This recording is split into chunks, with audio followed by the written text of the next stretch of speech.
እንዴት ይባላል? አይ ወይ ጃኒ ጥሩ ትላንት ከሌለ ጥሩ ነገ አይኖርም ማለት ነው። እንደምን መሸለም አለብኝ። 200 ብር ተከፍሏል። አገኝም የትምቦታ ቤት ያገኝ ገብተው እዝራ አብዶ ነው እንጂ በጤኑ አይደለም ያለ ሰው የለም። በረከታውን በጣም አንዱ ገዢ እሱ ነበር። በረከት ላይ በኪያውን ያውቃል። እኔ ጉርሻዬን ከፈለኩ መብላት ከፈለኩ መልሼ ይዤ መሄድ ከፈለክ መሸጥ እችላለሁ። ከብኩ እንዳያመልጠኝ እያለ ሁሉ የህወሓት ስብሰባ ባጭሩ አርጉት የሚልበት ጊዜ ነበረ። አንድ አሁን የእንጀራ ምጣድ ኢትዮጵያ ውስጥ የገባበት ቀን እንጀራ ምጣድ ኢትዮጵያ ውስጥ ለመጀመሪያ ጊዜ መቼ እንደገባ ማንም አያውቅም ነበር። በጣም ደስ ዘመን ባለ ሁለታይ ነው። ከ82 ጀምሮ ሳነበው የነበረው ጋዜጣ እኔ መልሶ ኢንተርቪው አደረገኝ እልሃለሁ። ሰው እስከሚሳካል ይጠብቃል። ካልተሳካልህ በር አይከፍትልህም። ሁሌ ድሮ ላይ አሁን የላንም። ጋዜጠኛ በባሉ እግር በእንግዲህ ቀር ለምን ይባላል?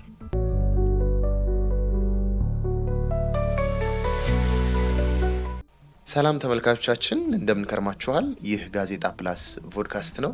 በዚህ ዝግጅት ላይ የተለያዩ ሰዎች ቀርበዋል። ዛሬ ደግሞ እጅግ የተለየ እንግዳ አለኝ። እንግዲህ እንግዳው ማን ነው፣ ዛሬ እዚህ ምን ሊሰጠን ተገኘ የሚለውን አብረን የምናይ ይሆናል። ማንህ እንበል? ታሪክ ሰናጅ እዝራ እጅጉ ሙላት እባላለሁ። የ46 ዓመት ጎልማሳና ወጣት ነኝ። በፊቴ ወጣት መሳይ ግን በእድሜ ጎልማሳ። መጋቢት 30 ሲመጣ 47 ይሞላኛል። ለ50 ዓመት 3 ዓመት የቀረኝ። እናቴ ብትሰማ ግን አሁን ቆይ ጠየቁ እድሜሄን አሁን ልጅ ጠየቀ እንደምትለኝ ባምንም ወጥቶ ድምጠዳ ግን እድሜ ለእኔ የሰራሁበት ስለሆነ 46 ዓመት ነው አሁን 21 የሚሆኑ የባዮግራፊ እና መጽሐፎች፣ ልዩ ልዩ መጽሐፎች፣ 45 ደግሞ በታሪክ ላይ ያተኮሩ ሲዲዎችን ሰርቻለሁ። የተለያዩ ደግሞ የመረቃ ፕሮግራሞች፣ የተቋማት ሲያስመርቁ የማቀላጠፍ ስራዎችን፣ ሚዲያ የመጥራት ስራዎችን ትንሽ ፈጣንም ነኝ ብዬ አስባለሁ። በዛ እኔን ይመርጡኛል። ያን ስራዎች እሰራለሁ። ሽልማት ተቋም የሚያዘጋጁ እንደ በጎ ሰው፣ አርአያ ሰው ሽልማት፣ ጳጉሜ ሽልማት ያሉት ደግሞ ያው ሰዎች መሸለም ሲፈልጉ ባዮግራፊ መነሻ ጥናት የሚገኘው ከኛ ስለሆነ የእነሱን ባዮግራፊ እሰራለሁ። የሁለት ልጆች አባት ነኝ። እንግዲህ ጋዜጠኝነት ላይ 26 ዓመት ቆይቻለሁ። ባጭሩ ይህን ይመስላል። ማን ልበል ብዬ እየጠየኩት ያው እንግዲህ ከዚህ ቀደም ስናወጋ ታሪክ ሰናጅ ልበለው፣ ጋዜጠኛ ልበለው ወይንስ ደግሞ እምቢ አላረጅም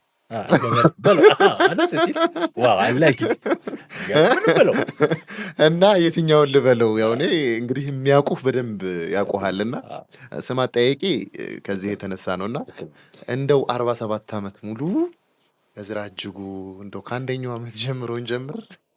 ደስ ይላል። ይኸውልህ ብዙ ሰው ከተወለደበት ዓመተ ምህረት ጀምሮ እንዴት እንዳሳለፈ የማያውቅ ሰው አለ። ከግማሽ ነው ብዙ ሰው የሚጀምረው ከሃይ ስኩል ነው የሚጀምረው። እኔ ግን የተወለድኩበትን ዓመተ ምህረት የተወለድኩበትን ቀን አካባቢው ምን እንደሆነ ከእናቴም ከአባቴም እንደዚሁም ከመረጃ ምንጮችም ጠይቄ ዘመኔን አውቀዋለሁ። አሁን 71 መጋቢት 30 እኔ የተወለድኩት 1971 መጋቢት 30 እኔ ከመወለዴ አንድ ቀን በፊት አካባቢያችን መኖሪያ ቤታችን ሀገር ላይ ምን ነበረ የሚለውን አውቃለሁ። በዛን ጊዜ ደርግ ገና ስልጣን ላይ ከወጣ 4 ዓመቱ ነበረ። ከዛ በኋላ የመሰረተ ትምህርት ዘመቻ ታውጇል። በአካባቢያችን ደግሞ የአብዮት ጥበቃ እኛ ያኔ ቤት የሰራንበት አካባቢ ቦሌ አካባቢ የሚገኘው ቦታ የቤተሰባችን የአባቴ ቤት አብዮት ጥበቃ ይባል ነበረ። ማለት አብዮቱን የሚጠብቁ ጓዶች የተማረቁበት ቀን ነበረ እኔ የተወለድኩበት ቀን። ይህን ከአዲስ ዘመን ያገኘሁት እና አዲስ ዘመኑን እንመለስበታለን በኋላ እና ዘመኔን አውቀዋለሁ። ተወለድኩኝ። ከዛ በ2 ወር ጅቡቲ ሄድን እዚህ። ከዛ በኋላ እዛ 5 ዓመት ኖርን።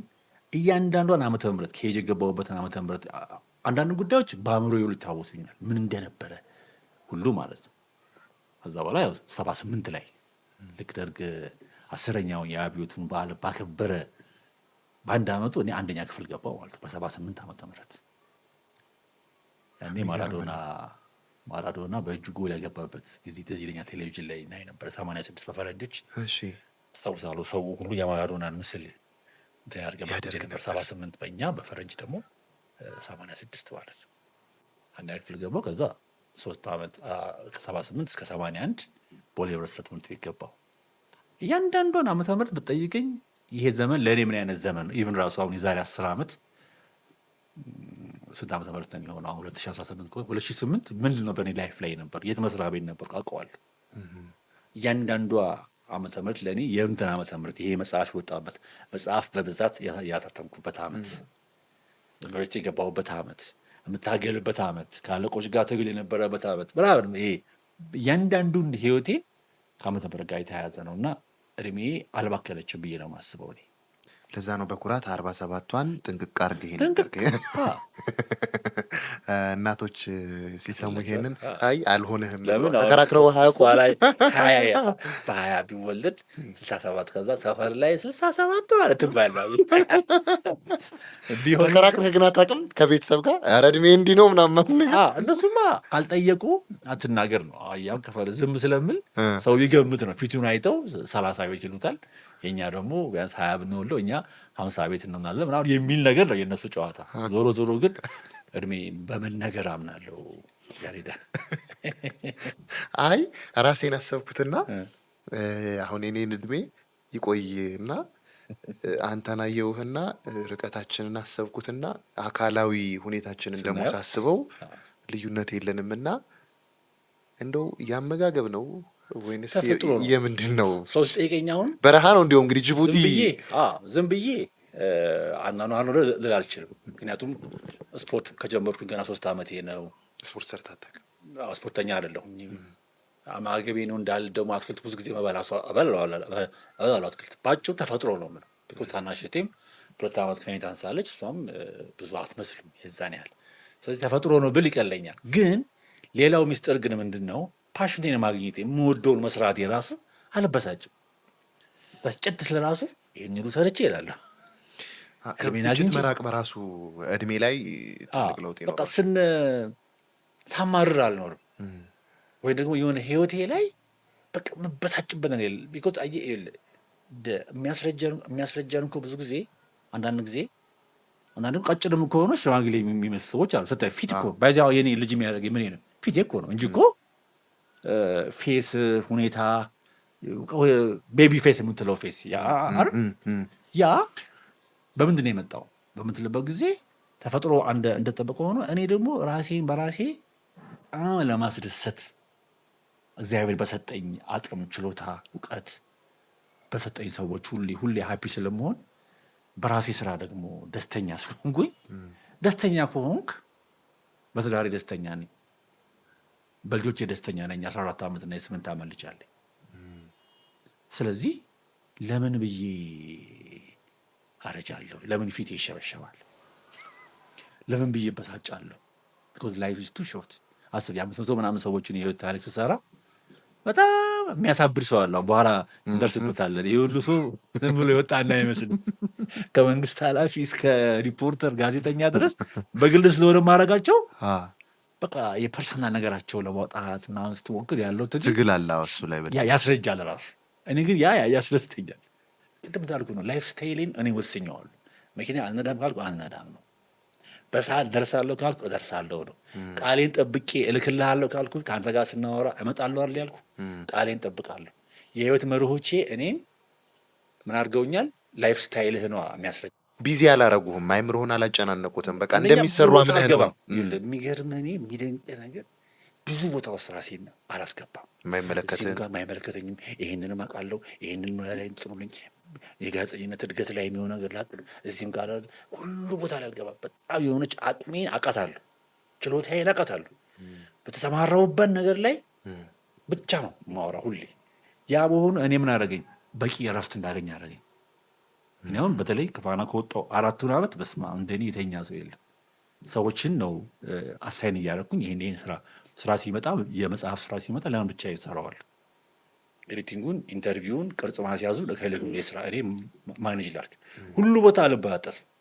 ኢቭን በራሴም ስራ መጽሐፉ ይሄ ስም በእኔ ስም ይውጣ እንጂ እዚህ መጽሐፍ ላይ አሲስታንት የሆኑ 4-5 ሰዎች አሉ። እንትና ይሄን አድርግ፣ እንትና ይሄን አድርግ አሳይን አደርጋለሁ እነዛ ሰዎች። ስለዚህ ደስተኛ ሆነ፣ ፊቴም እንደዛ ሆነ። ብዙ ሰው 50-60 ድስት ይጥድና አንዱም ሳይማሰል ያራልና አንዱ ብቻ በቂ ነው አንዱን አጣፍጦ መስራት ላይ መጠመድ ያስፈልጋል። ከአንተ እንትን ይሄንን ነው መማር የምንችለው። እንደው ዝም ብዬ ሳስብ እኔ እንደው ልጅነቴን ብዙ አስታውሰዋል። የተወሰኑ ነገሮች ትዝ ይሉኛል። እንዲሁም አንዳንድ ነገሮችን ከጊዜው ጠረን ጋር ሁሉ የማያይዝበት ከዛፎቹ ሽታ ጋር ከመሬት ከአፈር ሽታ ጋር ሳይቀር ትዝታ ቁርኝት አለው፣ ያያይዝሃል በደንብ። ብዙ ሰው ይሄን ትዝታውን ቸል ይለዋል እና እነዛን ማስታወስህ እንደው ህይወትህ ላይ ምን ጠቀመ? እኔ ይኸውልህ ለእኔ ትዝታ መዝናኛ ነው። ለእኔ ትዝታ መዝናኛ ነው። ልክ በሳጭ ፊልም እንዳየ ሰው የድሮዋን ኢትዮጵያ የድሮ ላይፍ ስታይላችንን ሳይ ምስጥ እላለሁ። ያንን ተመሳሳይ ልጅነቴን አስታውሳለሁ። የድሮዋንም ነገር የድሮዋን ኢትዮጵያንም ስታያት ማለት ነው። ስለዚህ የድሮ ነገር ሳስታውስ እኔ ምን አምናለሁ መሰለህ፣ የመጀመሪያ ሐኪም ሲመረምር የኋላ ታሪክን ያያል። ምን ሰዓት ምን በልተህ ነበረ፣ ይህን ከበላ ለዛ የሚሆነው መድኃኒት ነው የሚያዘው። ስለዚህ ሂስትሪ የኋላ ነገሮች ለፊተኛው ኮንትሪቢዩት ያደርጋሉ። ስለዚህ የኋላ ነገሮቻችን ሲመረመሩ ጥሩ ነው ብዬ እንደ መርህ አድርጌ ነው የያዝኩት። ስለዚህ አንድ ያስደስተኛል፣ ሁለት ከማስረት ደግሞ ባለፈ እኔ ያ መሰረታዊ ነው ብዬ ስለማስብ የድሮ ነገሮችን ትዝታዬን ሳስበው የራሴ አንደኛ ታሪክ የሚጀምረው ከራስ ታሪክ ስለሆነ የራሴም ታሪክ አንዱ የኢትዮጵያ ታሪክ አካል ነው ብዬ ነው የማምነው። የአባቴም ታሪክ የጎረቤት ታሪክ እያለ ወደዛ ይሰፋል። ስለዚህ ትዝታዎቼን ለእኔ ትርጉም አላቸው። ለእኔ ከአስደናቂ ትዝታዎች መካከል እንደው ከማትረሳው አሁን በተርም ከፋፍላቸዋል እና 8 ያህል 5 ዓመት እና 4 ያህል 10 ዓመት 9 ያህል 5 ዓመት እና ደግሞ የተወሰኑ ደግሞ ዓመታት የተጨመሩ አሉ። በዚህ ውስጥ ትደነቅበት ከመጀመሪያው ዓመት ልንገርልህ፣ ከስነ ጽሁፍ የጀመርኩበት ዓመት ከአዲስ አበባ ተቀይረን በ11 ዓመቴ አባቴ የኢትዮጵያ መድን አሁን በህይወት የለም፣ ነፍሱን ይማር፣ አቶ እጅጉ ሙላት እሱ ከአዲስ አበባ መጀመሪያ ጅቡቲ ነበረ። ከጅቡቲ እዚህ 5 ዓመት እንደቆየ እንደገና ድሬዳዋ ተሹሞ የስራ አስኪያጅ ሆኖ ድሬዳዋ ሄደ 81 ክረምት ላይ ማለት ነው። ስለዚህ እዚህ ደግሞ ቤት የነበረን ቤት ስለነበረ እናቴ እዚህ ያለውን ቤት እኔ ማኔጅ አደርጋለሁ የሚከራይኝ ስለነበረ ልጆቹን ግን የተወሰነ ዓመት አንተ ጋር ይኖሩ ብላ እኔና ታናሽ እህቴ 81 ድሬዳዋ ሄድን። ያኔ ነው እኔ በህይወቴ ትልቁ ሜሞሪ የህይወቴ ምናልባት ተርኒንግ ፖይንት ኦር መሰንጠሪያ የምትለው ህይወት የተጀመረው ያኔ ነው። አንድ የገባሁበት ትምህርት ቤት ኖተርዳም የሚባል ትምህርት ቤት በጣም ኳሊቲ ትምህርት ቤት ነበረ። በቋንቋ ድሬዳዋ እመቤታችን የሚባል ትምህርት ቤት ልክ እንደ ሴንት ጆሴፍ እንደ ናዝሬት ስኩል አይነት ነው እና እዛ 5ኛ ክፍል እዛ ተማርኩ እና ለእኔ አንደኛ እኔ እህቴና አባቴ ብቻ ነው ያለ ነው። እናቴ እዚህ ነች ያለችው። ያው እናት ደግሞ ልጅ ስትሆን ያው እናት ጊዜ ሚስት ታደርጋለህ። ስለዚህ እኔና እህቴ ነን። ቤቱ ከድል ጮራ ሆስፒታል ፊት ለፊት የኢትዮጵያ መድን ድርጅት መስሪያ ቤቱና ህንፃው አንድ ላይ ነው። እዚህ እዛ እያለሁ ከቤት ከትምህርት ቤት አባቴ አድርሶ እንደተመለሰን ዩኒፎርሜን ቀይሬ አባቴ ቢሮ ሄድና አዲስ ዘመን አገላብጣለሁ። ከነሽታው አስታውሰዋለሁ። በቃ ያኔ ልክ እንደ መርፌ እንደምትወጋው ተወጋሁኝ ማለት ነው። ስነ ጽሁፍ በቃ ስንባሌ በቃ የሆነ ሰዎች እንደዚህ ሲሉ አሁን ይገባኛል። አርት ወደድኩ፣ ኳስ ወደድኩ በዚህ ጊዜ ምናምን ሲሉ ያ እኔ ህይወቴን ምን አደረገልኝ በጣም እንትን ያለ። ከዛ እሱ ቤት ይዟቸው የሚመጡትን መጽሔቶች መስራት ጀመሩ፣ ማንበብ ጀመሩ። ከዛ እሱ ደግሞ ቤታችን ላይ የፈረንሳይኛ አልማናክ አለው። አልማናክ ማለት መዝገብ እንደ መዝገብ አይነት የሀገራትን ታሪክ የሚያወራ ከሱ እያወጣሁኝ ከፈረንሳይኛ ወደ አልጄሪያ፣ አልጀርስ፣ ዴንማርክ፣ ኮፐንሃገን ዋና ከተማ ቆዳ ስፋት እያልኩኝ መዝገብ ማዘጋጀት ጀመርኩ። ያሬድ ይሄ ላይፍ ለእኔ ከትዝታዎቼ ሁሉ በጣም ሀፒ ያደረገኝ ምናልባትም ያን እያስታወስኩ መኖር ይመስለኛል። ለዚህ ቅድም ትዝታ መዝናኛ ነው ያልኩ። የምታየው ነገር አይደለ የሚያበሳጭ ወይም ደስ የሚል በቃ ይሄ ለእኔ ያስደስተኛል። ደብተሮቼን ሳያቸው፣ ፎቶግራፎቼን ሳያቸው ይሄ ጊዜ እኮ ማለት ነው ያሬድ ጊዜ ይሄ እንኳን 9ኛ ክፍል እያለሁ ነው፣ ግን ይሄም መልካም ጊዜ አሁን እነዚህን ይሄ ጊዜ ነው። ይሄ 86 ከዚህ 1-2 ዓመት ሲያንስ ማለት ነው። ይሄ የምታዩት እንግዲህ ከዛ ዓመት ካልኩት ዓመት አራት ይሄ በእጅ የድሮ አውቶግራፍ ነው። ለታሪክ ተቀምጦ የሚቆይ የዘላለም እኔና ጓደኞቼ እባካችሁ በአማርኛ ስትጠየቁ በአማርኛ ለመመለስ ሞክሩ። ይሄ እንግዲህ ከዛ ዓመት በኋላ 7 ዓመት በኋላ ነው ይሄን ያዘጋጀሁት። ለእኔ ግን ምን ነበረ የአባቴ ጓደኞች ሲመጡ ዛሬ የአባቴ ጓደኛ ቤት መጣ።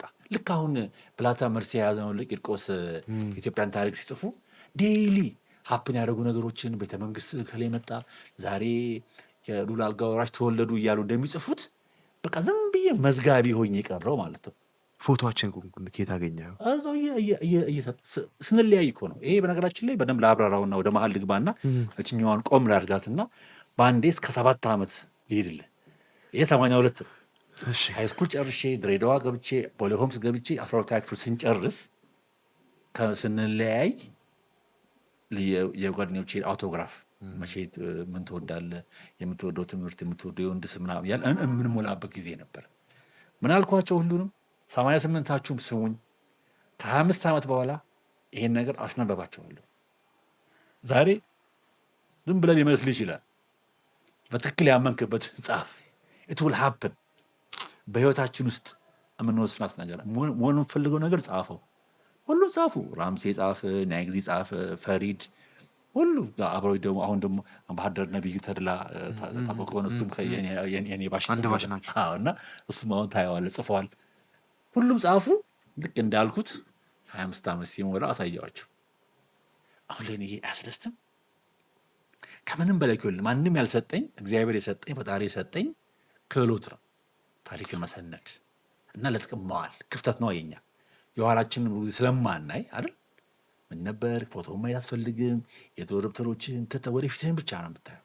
በዚህ ምክንያት ነው አገርም በለው ዓለምን በለው ከኋላ ታሪኳ ስለማትማር ጃንሆይ ሄደው ጄኔቫ ላይ እንዳሉት ኋላ ያኔ ምን እንደነበረች ስለኛ ሀገር ብለው ጄኔቫ ላይ ቅሬታ ተናግረው ነበር። በቃ የራሳቸውን ታሪክ ተመልከቱ ብለው ማለት ነው። እና የኋላን መመልከት ቬሪ ኢምፖርታንት ነው። ያለኔ ያስደስተኛል። እና የ82 ትዝታዬ እያደገ መጣና ደግሞ 80 ተመልሰን አዲስ አበባ መጣ። በቃ ድሬዳዋ መኖር አይቻልም፣ በቃ እንደ ልጆቼን ናፈቁኝ ስትል ተመልሰን 7ኛ ክፍል ደግሞ አዲስ አበባ ቦሌ ህብረተሰብ ትምህርት ቤት ገባው። ያኔ ደግሞ 84 የምን ዓመት ነው የአዲስ አበባን ተቆዋጡ ከባዱ ዓመት ነው። ያው ዕድሜ አይነገርም እንጂ የዛ ዓመት ላይ ነበር ሰላምና መረጋጋት። ድሮ በደርግ ዘመን አብዮት ጥበቃ ነበረ። ልክ ኢህአዴግ ደግሞ ሲገባ ደርግ ሙሉ ለሙሉ ስለሆነ የወደቀው በእንትኑ ሰላምና መረጋጋት ኮሚቴ ምናምን ተብሎ ሰፈር ውስጥ የግንቦት ሃያን መዝሙር ገና 7 ክፍል ስንለማመድ ደስ ብሎናል እኛ ደስ ብሎናል ግንቦት ሃያ ደርሶ እያል መዝሙር ሲያዘምሩን አልረሳውም። 84 በዛው ዓመት የኢትዮጵያ ፕሬስ ነጻ ፕሬስ ጸደቀ። ያኔ ዶክተር ዲማ ነጎ ነበሩ የማስታወቂያ ሚኒስትር። ነጻ ፕሬስ ሲጸድቅ 300 የሚሆኑ መጋዚኖች መውጣት ጀመሩ። ሳሌም፣ አፍሪካ ቀን፣ ኦቢያ በስማ የማያወጣ በጣም ብዙ መጽሔቶች የነበሩበት ጊዜ ነበር። ከዛ እኔ ደግሞ ያኔ እነዚህን መጽሔቶች የቤታችንን ቆርቆሮ ባነው ለስላሳ ጠርሙስ ማፍረስ ሳንቲም እየሸጥኩኝ እነዚህን መግዛት ጀመሩ። ሙዳይ እያባረርክ ማለት ነው። በራሴ እንዲህ አይነት እንትኖች ብዙ አሉ። ከቤት ውስጥ እኛ ድሮ የሆነ ነገር አድርገን ፊልም ምናምን ነገር ትከራያለህ። መጽሔቴን ሄጄ ቦሌ ሳይ አካባቢ ሳሌ መጽሔት፣ አእምሮ ጋዜጣ፣ አእምሮ መጽሔት ምናምን ገዝቼ ተሸክሜ ቀለቤ ነው ቁጭ ብዬ አነባለሁ። እንግዲህ 8ኛ ክፍል ማለት 7 እና 8 ማለት 8 ሚኒስትሪ ነው፣ 7 ደግሞ ያው ዝግጅት ባይኖርም ፕሪፔር የምታደርግበት ቀን። እኔ ግን ወደፊት አላማዬ ይሄ ስለሆነ ከአሁኑ አይ ሃቭ ቱ ፕሪፔር። እንግዲህ አስብ የእኔ ንባብ አሁን ብዙ ሰው የ10 ዓመት እኔ ንባብ የጀመርኩት ኦልሞስት 7ኛ ክፍል እያለሁ መጽሔት የአዲስ አበባ ዩኒቨርሲቲ እነ ፕሮፌሰር መስፍን ፕሮፌሰር ሲባረሩ ሁሉ 42 ዩኒቨርሲቲ ምሁራን ተባረሩ የሚለውን ዜና ገዝቼ ከዛ ቆይ እጽፋለሁ ብዬ ደብተር አዘጋጀውና አንዱ ቢኖር እሱን ትልቁ ያሳይሃለሁ ብላለሁ። እነዚህ 42 ለምለም መምህራኖች እንግዲህ ቋንቋ ስለማልችል ነው አማርኛ አልችልም። 8ኛ ክፍል እንዴት ይባረራሉ? አይ ወያኔ በጣም ያሳዝናል እኮ ወያኔ ይገርማል። ታዲያ ማን መጥቶ ሊያስተምራቸው ነው? ዩኒቨርሲቲ አሁን ጥያቄ መለከት ዳይሪ እኮ ነው አረሰው እንዲህ እያረኩኝ እነዛን ዳይሪዎች ዳይሪ በኦልሞስት በደንብ ነው የሚይዝ የነበረው። የሆነ ጊዜ የተወኩት በጣም ስራ ሲበዛ ምናምን ዴይሊ ዳይሪዎችን ይይዛሉ። እነዚህ ሁሉ ላይፌ ሲጠራቀም እኔ ምን አደረገኝ መሰለ? ሻርፕ አደረገኝ። ከዛስ ቤታችን ዴክ ደግሞ ስንገዛ ኢትዮጵያ ቴሌቪዥን የሚያስተላልፋቸውን ዜናዎች በዴክ መቅዳት ከዴኩ ላይ ከኢቲቪ አሁን ኢቲቪ የሌላቸው መረጃዎች እኔ ጋር አለ። እነሱ ደምሰዋቸዋል። ያኔ ለዜና መቅጃ የለንም ብለው ሲዲዎች ሲደመሰሱ ነበር። ያኔ እኔ የህንድ ቤታችን የተገዙልን የህንድ ፊልሞች የደመሰስኩኝ ቪኤችኤሱ ከመሀል እንትን ታረጋትና ትበሳና በጥጥ ነገር ታደረግና ሬክ ትነካለህ። የዴኩን ገመድ ወደ ቴሌቪዥኑ፣ የቴሌቪዥኑን ገመድ ወደ ዴኩ ታረግና ሬክ ስትነካው ኢሜጅሊ ከቴሌቪዥኑ ወደ እንትኑ ይቀዳል። አሁን ቢያንስ ከ300 በላይ የድሮ ቪዲዮዎች አሉ። ይሄ ትውልድ እኮ አሁን ይሄን ያላወቀው እኮ ቪኤችኤስ ማርጊያ ወደ እንትን ቀይሬያቸዋለሁ ወደ ዲጂታል። ይሄ እንግዲህ መቼ ነው? 11 ክፍል እያለሁ 88 ዓመተ ምህረት። እነዚህ ሁሉ ተጠራቅሞ ከዛ ደግሞ እያንዳንዱ ነገር እንደዚህ ጠርዛለሁ። ለምሳሌ ጋዜጣ ላይ ሰራ በነበረበት ጊዜ የጻፍኳቸውን አርቲክሎች በጣም ቦታ ስለሚይዝብኝ ፎቶኮፒ አስነሳና ኤ4 ይሆናሉ። አሁን አዲስ ዘመን ለምሳሌ ከወጣው አዲስ ዘመን ላይ ኤ5 አይደለ? አዲስ ዘመን ትልቅ አይደለ? ትልቅ ነው። ብሮድሺት ትልቅ ነው በጣም። እሱን ወደ ኤ4 አሳንሳችሁ 50% ኮፒ አድርጉልኝ ይልና የሁሉንም አባዛና ጠርዤ ሁሉ በኤ4 ሆኑ። ቦታም አይዝልኝም። ስለዚህ አንሶ ኮፒ ተደርጎ በጥራዝ ሁሉንም የአዲስ ዘመንም የዘር ፕሬስን የሰራሁባቸው ቦታዎች ሁሉ እንደዛ እያደረኩ እጠርዛለሁ። ይሄ በጣም ኢንጆይ ነው የማደርገው። ይሄ ወደ መመራኝ እኔ አየህ፣ እኔ ታሪክ ስለናች ባልሆን ነው የሚገርመው። መሆኔ አይገርምም። ባልሆን እንዴት ያ ልጅ ግን ይሄን ይሆናል? እንዴት ይሄን ሳታስተን አሁን ከዚህ ሙያ ውጪ በህይወት የሰራሁት 8 ወር ነው። ዩቴክ የሚባል ኮንስትራክሽን ካምፓኒ ውስጥ 95 ላይ ልሞክረው ብዬ ሞክሬ ከ8 ወር በላይ ልሰራ አልቻልኩኝ። ከሚዲያ ከጋዜጠኝነት ከአርት ከስነዳ ውጪ የትም ቦታ ሰርቻለሁ በስራ ዓለም ውስጥ። ሰዎች ትዝታቸውን ፍለጋ ወደኋላ ከሚሄዱ ይልቅ እዝራ እጅጉን አግኝተው ቢያወሩት በደንብ ትዝታቸውን ይነግራቸዋል ማለት ነው። የሚገርም አሁን ፋና በነበርኩበት የ14 ዓመት ጊዜ ውስጥ አብዛኛዎቹ መቼ ነበር የገባሁት ይሉኛል። ኤችአርም ነበርኩ ማለት ነው። መቼ ነበር የገባሁት? የሁሉንም ባች አውቃለሁ። አንደኛ እንትን እኔ ነበር ማሰለጠናቸው የኔጂያ ሶፍትዌር የኤዲቲንጉን ማለት ነው። እና በበጎ ፈቃደኝነት ሰው መተባበር አንዱ በርሄ ስለሆነ ከላይፍ ፕሪንሲፕሎች ያሉ ሰዎችን መተባበር በጣም ደስ የሚለኝ መረጃ መስጠት፣ ሰዎችን በችግራቸው ጊዜ መተባበር፣ በምችለው የማልችለውን ነገር አልጋጋጥ። ቆይ እስቲ ልሞክር አይደለም፣ የማልችለውን ነገር እንደማልችለው እያወቅኩኝ ማለት ነው። ኮምፕሊትሊ የማልችለውን ነገር ይሄን ነገር አላረገውም ነው የምለው። እና ብዙዎቹ ባህታቸውን አውቃለሁ። ለምሳሌ እኔ የገባሁት 2000 ነው። 2002 የነማን ባች እንደነበር አውቃለሁ። 2003 ማን እንደሆነ አውቃለሁ። 2004 ማን እንደሆነ አውቃለሁ። መቼ እንደገቡ ሲገቡ የነበረበትን ሁኔታ ሁሉ አውቃለሁ። ቢኮዝ እኔ ላይፌ ከሰው ጋር የተሳሰረ ነው። አሁን ሰው ረሳለሁ። ነገራችን ላይ በሆነ ሁኔታ ውስጥ በደንብ ካላወራሁት ያየሁትን ሰው አላስታውስም። አንድን ሰው ግን ለማስታወስ 3 ቀን ይበቃኛል። 3 ቀን በደንብ አብሬው የሆነ ልዩ ነገር ማየት አለ። ብዙ ሰው ትረሳኛለህ፣ ጉረኛ ሁሉ የሚያደርጉኝ ሰዎች አሉ። እያየህን ታልፈናለህ። የሆነ ጊዜ ሰላም ብለን አንድ ቀን ካየሁት ድቤ ነው ማስታወሱ። አዎ ሊረሳ ይችላል። በሆነ ሁኔታ የሆነ የተለየ ነገር ካላወራ በስተቀር እረሳለሁ። ከዛ ውጪ አብሬም ሰራው ሰው አብሮኝ የኖረ ሰው እናቴ፣ አባቴ። አሁን እናቴ ባዮግራፊዋ እኔ ጋር ነው ያለው። እድሜዋን ትደብቃለች። አሁን እሷ በዚህ አጋጣሚ ትበላኛለች። ፈረንሳይኛና አረብኛ የምትናገር ዘመናዊ ሴት ነች። ግን በቃ ይነውትለው ስሳይ ራሱ ከቤተሰብ ነው የጀመርከው ማለት ነው። እኔ ግን መቼ እንደተወለደች ስትወለድ የነበረውን ሁኔታ ምናምን ነገር አውቀዋለሁ። የአባቴንም እንደዚሁ አውቀዋለሁ። አባቴ ሲሞት ህይወት ታሪኩን እኔ ጻፍኩት። አውቃለሁ ቁጭ ብዬ ራሴ መድን ድርጅት በዚህ ዓመተ ምህረት ይሄን ጽፌ ለሚያነብሰው እንደሰጠው አስታውሳለሁ። ዛሬ 16 ዓመት። እዚህ ህይወቴ ከታሪክ ጋር የተያያዘ ነው፣ ከሰው ጋር የተያያዘ ነው። ሞር ከታሪክ ጋር ብቻ ሳይሆን ከሰው ጋር። ለምሳሌ አሁን ስለ አዲስ ዘመን ከምትነግረኝ አዲስ ዘመን ስለሰሩ ሰዎች ለምን አዲስ ዘመን ያደረጉት ሰዎች ናቸው። ጉድ ስለ ኢትዮጵያ ከምትነግረኝ ኢትዮጵያ ያደረጓት ማን ናቸው? ሰዎች አሉ።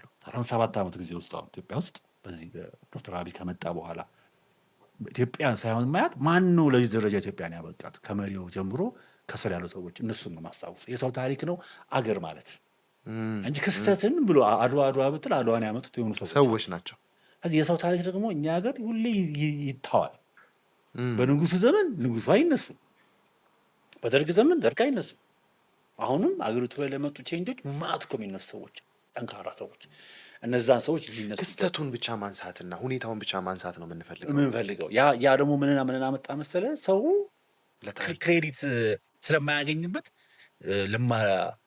ለማልጠራ ነገር ብሎ ያስባል። ጉብዝናን መነጠቅ ልንለው እንችላለን። ጉብዝና መነጠቅ፣ አቅምህን ታሪክህ መነጠቅ፣ የሰራው ነገሮች ያ ነገሮች አሉ።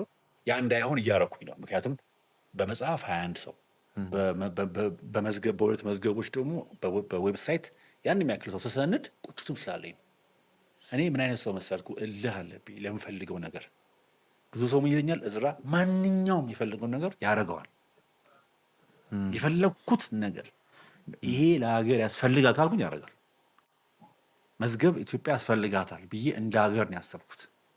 ሄጄ ግን ፕሮፖዛል ማስገባት የለብኝም እንደዚህ ነገር አስቤ ነበር ብዬ መንግስት ጋር ሄድም ኢትዮጵያ ለእኔ ምን አደረገችልኝ ሳይሆን እኔ ለሀገሬ ምን አደረጉላት። ይኸው እስከዛሬ ማንም የመንግስት መስሪያ ቤት እጠይቃለሁ እንጂ እንደዚህ ኢንተርቪዎች ላይ መንግስት ቢያግዘን ምናምን እላለሁ እንጂ በፖዚቲቭሊ ይሄን ፕሮጀክት መንግስት ካልሰጠኝ አልጀምረውም ማለት ነው። መዝገብ አምሮ ባልጀምረው ማንም አይጀምረው። አይ ኖ ዊት እኮ ሀሳቡ እኔ ጋር ያለው። አንድ ጊዜ ራስ መንገሻ ስዩምን እንደው ኢንተርቪው ሲደረጉ አጠገባቸው ነበርኩኝ። ዳይሬክት ያደርጉ ነበር ፕሮግራሙን እና እያንዳንዱ ከመጀመሪያ ጊዜ ጀምሮ $3 ሚሊዮን ኢትዮጵያ እንትኑን ያንን የአባይ ሸለቆን እንትን ስታስጠና የዳሎሌ ፖታሽ እንዴት አድርገው እንዳዩት በቃ ኢትዮጵያ ውስጥ ዞሮ የሰሩባቸውን እያንዳንዱን ቦታ እንዲህ ለሻይ ቡና በተቀመጥንበት ደርድረዋቸዋል። የሀገር ስም እንዳለ እኔ ማላስበው ትንሽዬ ከተማ እኔ የተማርኩባት ከተማ አለች። በጣም ወዳት ከተማ በልበሊቲ ትባላለች እና ራስ መንገሻ ስዩም በልበሊቲ ያለፉባት ከተማ ናት። እዛ አልፈውባት እና ተደነኩኝ በጣም። አየህ አንዳንድ ጊዜ የተጻፉ ነገሮች እዚህ ውስጥ ጓደኛዬን ምናልባት የጓደኛዬን አባት ሊሆን ይችላል ባገኘው በጣም ደሰተው እና ምን አሉ መጨረሻ ላይ ጥሩ ትዝታ የሌለው ሰው ጥሩ ተስፋ የለውም አሉኝ ማለት ነው። እና እርግጥ ነው በቃ ጥሩ ትዝታ ከሌለህ ጥሩ ተስፋ፣ ጥሩ ትላንት ከሌለህ ጥሩ ነገ አይኖርም ማለት ነው። ሜሞሪ ወደኋላ መለስ ብለህ ስታወራው ለልጅ አሁን አወራዋለሁ ክርስቲያን 14 ዓመቱ እና እንደዚህ ስቃል በቃ አንዳንድ ነገሮች ኦዲዮ ሆኑበታል። በእኛ ጊዜ ሞባይል አልነበር። ሞባይል ሲመጣ በካርታ ሲዘን ነው ሞባይል ያወጣ ነው ስትለው በዛን ጊዜ የነበረውን ሁኔታ ስታየው ትምህርታችንን ቪዲዮ VHS ይስቃሉ ምናምን። ግን ወደደም ጠላም አሁን የኔ ልጅ ስንት መጽሐፍ ጻፉኝ ያውቃል። አሰልጥኛቸዋለሁ። በዚህ በደሞዝም እሱ ጋር እንምጣ። እንደው የቅጥር ደብዳቤው አያስከስስም ወይ ብዬ ነው ጥያቄውን ያስኩትና ጥያቄው ገብቷል። አያስከስስም ወይ? ተወዳጅ ሚዲያ አንዱ ልጆች ላይ የሚሰራ ተቋም ነው፣ ትውልድ ላይ ማለት ነው። ይህን ከልጅ የመጀመር አለብኝ። ምክንያቱም ዝም ብዬ ከማየት ተነስቼ የሰው ልጆች የኔ ያልሆኑ ልጆችን ኢትዮጵያን ታሪክ አጥኑ፣ ስለ አክሊሉ ሀብተወልድ፣ ስለ መኮንን ሸገኔ፣ ስለ ዶክተር ያየዳር ቅጣው አጥኑ ልል አልችልም። ያለ እድሜያቸው ነው ሊባል ስለሚችል ያለ ብቸኛ አማራጭ ልጆቼ ናቸው ማዝባቸው ማለት ነው። ኢንቨስት ስለዚህ ገንዘብ ሁሉ ልጅ ይወዳል። ለከረሜላም በለው ለምን ያው መጥፎ ነገር ላይ አያዋል እንጂ በሳጥናቸው ውስጥ ገንዘብ ያስቀምጣሉ። ሊኖራቸውም ይገባል። ማኔጅ ማድረግም መማር አለባቸው። ያን እንዲያደርግ ስለምፈልግ የዛሬ 5 ዓመት ይመስለኛል።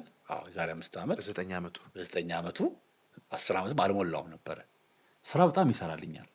ምሳሌ ይሄንን ሲዲ ከታሸገ በኋላ ቆጥሮ የማን ነው የተስፋዬ ገሰሰ ሲዲ በዚህ በኩል የአክሊሉ ሀብተወልድ ሲዲ ብሎ ስቶር አስቀምጦ ቆጥሮ ሊስታቸውን ጽፎ ማምጣት ማለት ነው።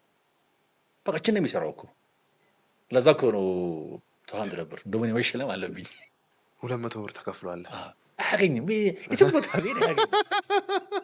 እና ሲሪየስ ነው የማወራው። እኔ ደግሞ በደብዳቤ ስለሆነ የቀጠርኩት ለልጅ ክርስቲያን እዝራ እጅጉ በተወዳጅ ሚዲያ የታተሙ ሲዲዎችን እና የተለያዩ ሰነዶችን የመቆጣጠር ኃላፊነት እንደሰጠሁት ይታወቃል።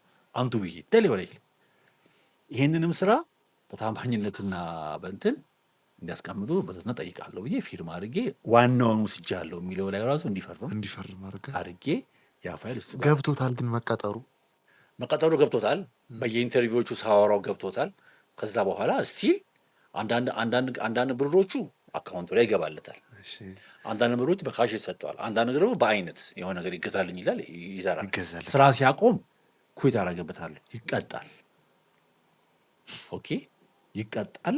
ከዛ በኋላ ደግሞ የኔን ስራ ማወቅ ራሱ እሱን ያስከፍለዋል፣ ተከፋይ ያደርገዋል። ባላወቀ ቁጥር ይሄ ምንድን ነው ሁሉን ያውቃል። አሁን የሚሰራቸውን ስራዎች መጽሐፌ ሲመረቅ ጋብዘዋለሁ። በተዘዋዋሪ ይሄ ልጅ በ10 ምናምን ዓመቱ የኢትዮጵያን ታሪክ ያለ መሰልቸት አንብብ ሳትለው አሁን ይሄን ሊያነብልህ አይችልም። እሱ ቲክቶክ አለለታ አላርቀው ከሱ ማራቅ አይቻልም። ላርቀውን ብትል አታርቀው። ገብቷል። ተባብሮ ሶሻል ሚዲያ ጋር ነው ሶሻል ሚዲያ ጋር ነው። እኔ ከለከለው ትምህርት ቤት ለጥናት ብሎ ሸውዶ ማግኘት አይቀርም። ስለዚህ ሞባይል ተገዝቶለታል። ቀን አለው፣ ገደብ አለው። የእሱ ደግሞ ታናሽ 5 ዓመት ታናሹ ደግሞ ካሌብ እሱም የእሱን አሪያ እሱም በእርግጥ አልቀጠርኩትም፣ የሆነ ጊዜ አስጀመርኩት። ግን ይሄኛው የእሱን ይይ ብዬ ማለት ነው። ወደድንም ጠላህም ግን እሱም ይቀጠራል። እሱ ኦልሞስት አሁን ይቀጠራል። አሁን በዚህ ጊዜ ላይ ማለት ነው ያለውን አዝማሚያውን አይና ይሄኛው ትንሽ አውቅ ያለው ምናምን የሚል ከሆነ በዚህኛው ታከዋለሁ ማለት ነው። ገብተው እዝራ አብዶ ነው እንጂ በጤና አይደለም ያለ ሰው የለም። ይኸውልህ መሰለህ የኔ ላይ ስታይል አብረውኝ የሰሩ ሰዎችን ብትጠይቅ እኔ ምሳቃ ይዤ እመጣለሁ። ለምሳሌ ፋና በምግብ ጊዜ እና ምሳቃ ጉርሻ እሸጣለሁ። ለእኔ ለመሰለህ ህይወቴ የተሞላው በኤክሳይትመንት ጉርሻ በቃ ምሳሌ መኮሮኒ ምናምን ሲፈልጉ አሁን በረከት አሁን በጣም አንዱ ገዢ እሱ ነበር። በረከት ላይ አሁን ያውቃለሁ ይመጣሉ። ኢንጆይ ነው የሚያደርጉት።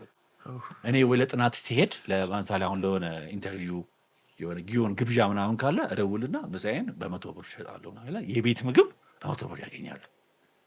ደስ ብሏቸው ይበላሉ።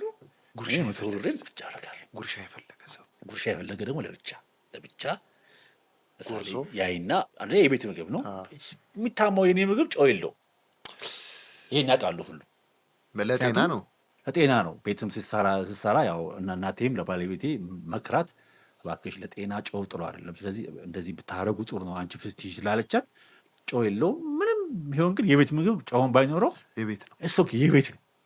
ያቺን እንግዲህ አካፍለው 20 ጉርሻ ቢኖር በ100 በ10 ብር በ5 ብር ጉርሻ ድሮ አለን፣ እንደዚህ አይነት ቢሮ አለን። ይመጣል ይጎርሳል። ይሄ ለእኔ ወሬ ሆነኛው ጨዋታ ሆነኛል። ጉርሻ ይሸጣል እና ኢንተርቪው ላይ ሁሉ ርዕስ አጀንዳ ሆነ። ይሄ ለእኔ ስትረስፉል የሆነውን የኖርማል ህይወቴ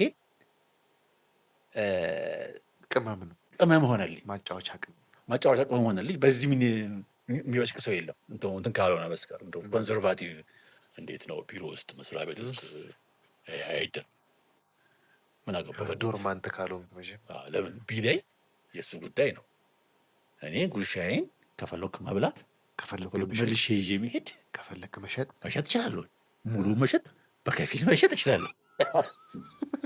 አየህ፣ ስለዚህ ላይፌ ለእኔ ሆነ። አንተ ስታለ ብሩክ ራሱ ሁሌ ያነሰዋል አሁን ድረስ። ብሩክ ከበደ አለማችን እሱ ነበር ክፍል ኃላፊ የነበረው።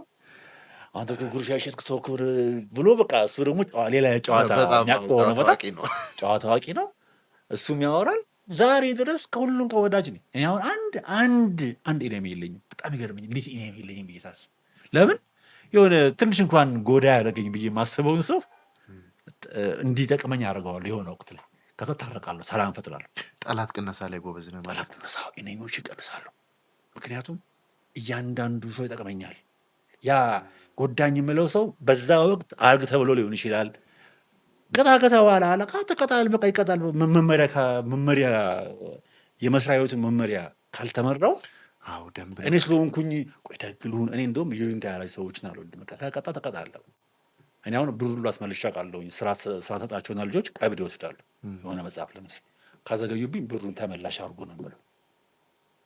እንግዲህ ቀብድ ተወሰደ ቀብድ አይመለስ። ስራውን ካልጨረሱ ስራውን ካልሰሩ ይህን ስራ የምሰራው አይመስለኝም ካሉ ብሩ ተመላሽ አድርጉ ብላቸዋለሁ እንጂ ተመላሽ አድርጉ ቢላቸው ብር ይወዳል ይሉኝ ምናምን አለ። ይሉኝታ በዘመኔ ኖሮኝ አያውቅም፣ ወደፊትም አይኖረኝም። ይሉኝታ ያለውን ሰው በጣም ነው እንትን የምለው። በይሉኝታ ቢሆን ኖሮ ይሄ መጽሐፍ አይሰራም። እምቢ ያለኝን ሰው እኮ ነው እኔ እሺ የማስብለው። እምቢ ብሎኛል እኮ አልፈልግም፣ ይኸውልህ ዝራ እኔ ታሪክ እንዲሸነፍ ፍቃደኛ አይደለሁም። በቃ አይደለ መብቱ ነው አይደል? በሌላ ነገር አገኘዋለሁ ያን ሰው በግል።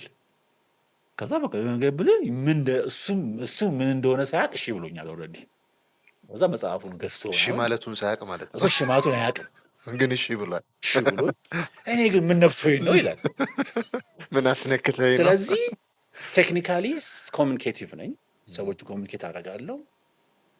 ብዙ አልጋጭም። የምጋጨው ሁል ጊዜ የምፈልጋት ነገር ያቺ ካልተሟላች ብቻ ነው።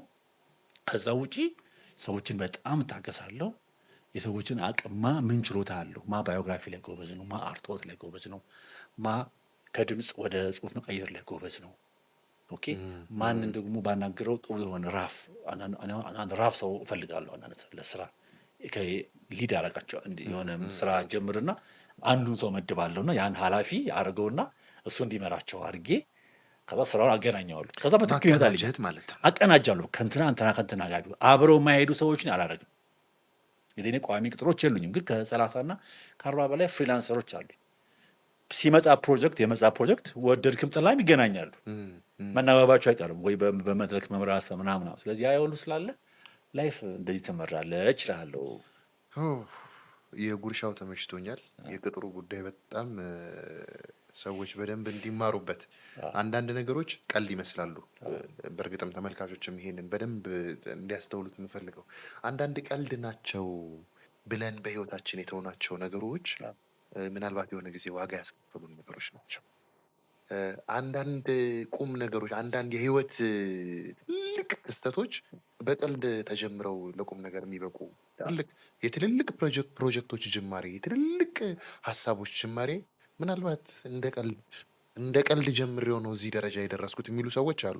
ጉዳዩ በእርግጥ ቀልድ ሆኖ አይደለም እኮ የሰጠኸው ግምት ነው። የሚገርምህ አሁን የኔ ልጅ ላይብረሪ መዝገብ አእምሮውን ሄዶ ሰጠ። ባባ ያስፈልጋል እኮ ይሄ ለላይብረሪያችን ብሎ አውቆ ራሱ ደስ አለኝ ሲያስብ። ፕሬስቲጂየስ ትምህርት ቤት እሱን የማለበት ትምህርት ቤት ለላይብረሪው ያስፈልገዋል ብሎ የዛሬ 4 ዓመት ይሄ መጽሐፍ ሲወጣ መዝገብ አእምሮን ወስዶ አስተማሪው ባለፈው እኮ በጣም አቶ ዝራ እናመሰግናለን ስለላኩልን። እኔ አላኩም፣ ልጁ ነው ራሱ ይሄ። አየህ ስነዳን አውቋል ይሄ ልጅ አሁን ለመጽሐፍ ለላይብረሪ እንደሚሰጥ አላስተማርኩትም። እኔ ይኸውልህ መጽሐፍ ከታተመ በኋላ ለቤተ መጽሐፍት ይቀመጣል የሚል ነገር አላወራሁትም። በተፈጥሮ ግን ኢንተርቪዎችን ከማየት ከማወራው ምናምን ተነበር። ይሄ ልጅ አሁን መሀንዲስም ይሁን የአይቲ ባለሙያ ይሁን በራሱ ፓሽን የሚሄደው እንደኔ ሊሆን አይችልም። እሱ እንደውም ትንሽ ወደ ቴክኖሎጂው ፈጠራ ነገር ላይ ጥሩ ነው። አሁን በቅርቡ እንደውም ወስዷለሁ እያለሁ ይሄ ኢኖቬሽን ነገሮች ላይ ምናምን እየፈጠረ ተሸልሟል ራሱ። በቃ የሱ ፓሽን ነው ያላስገድደው። ግን ይሄ ራሱ መሰነድ አለበት። እንትንህን ጻፈው፣ አጀማመርህን ለምሳሌ የምትሰራቸውን ስራዎች ሰነዳቸው እለዋለሁ። ዛሬ የሰራሁት መኪና ነው የሰራሁት ዛሬ አሁን የራሱ ቲክቶክ አለው።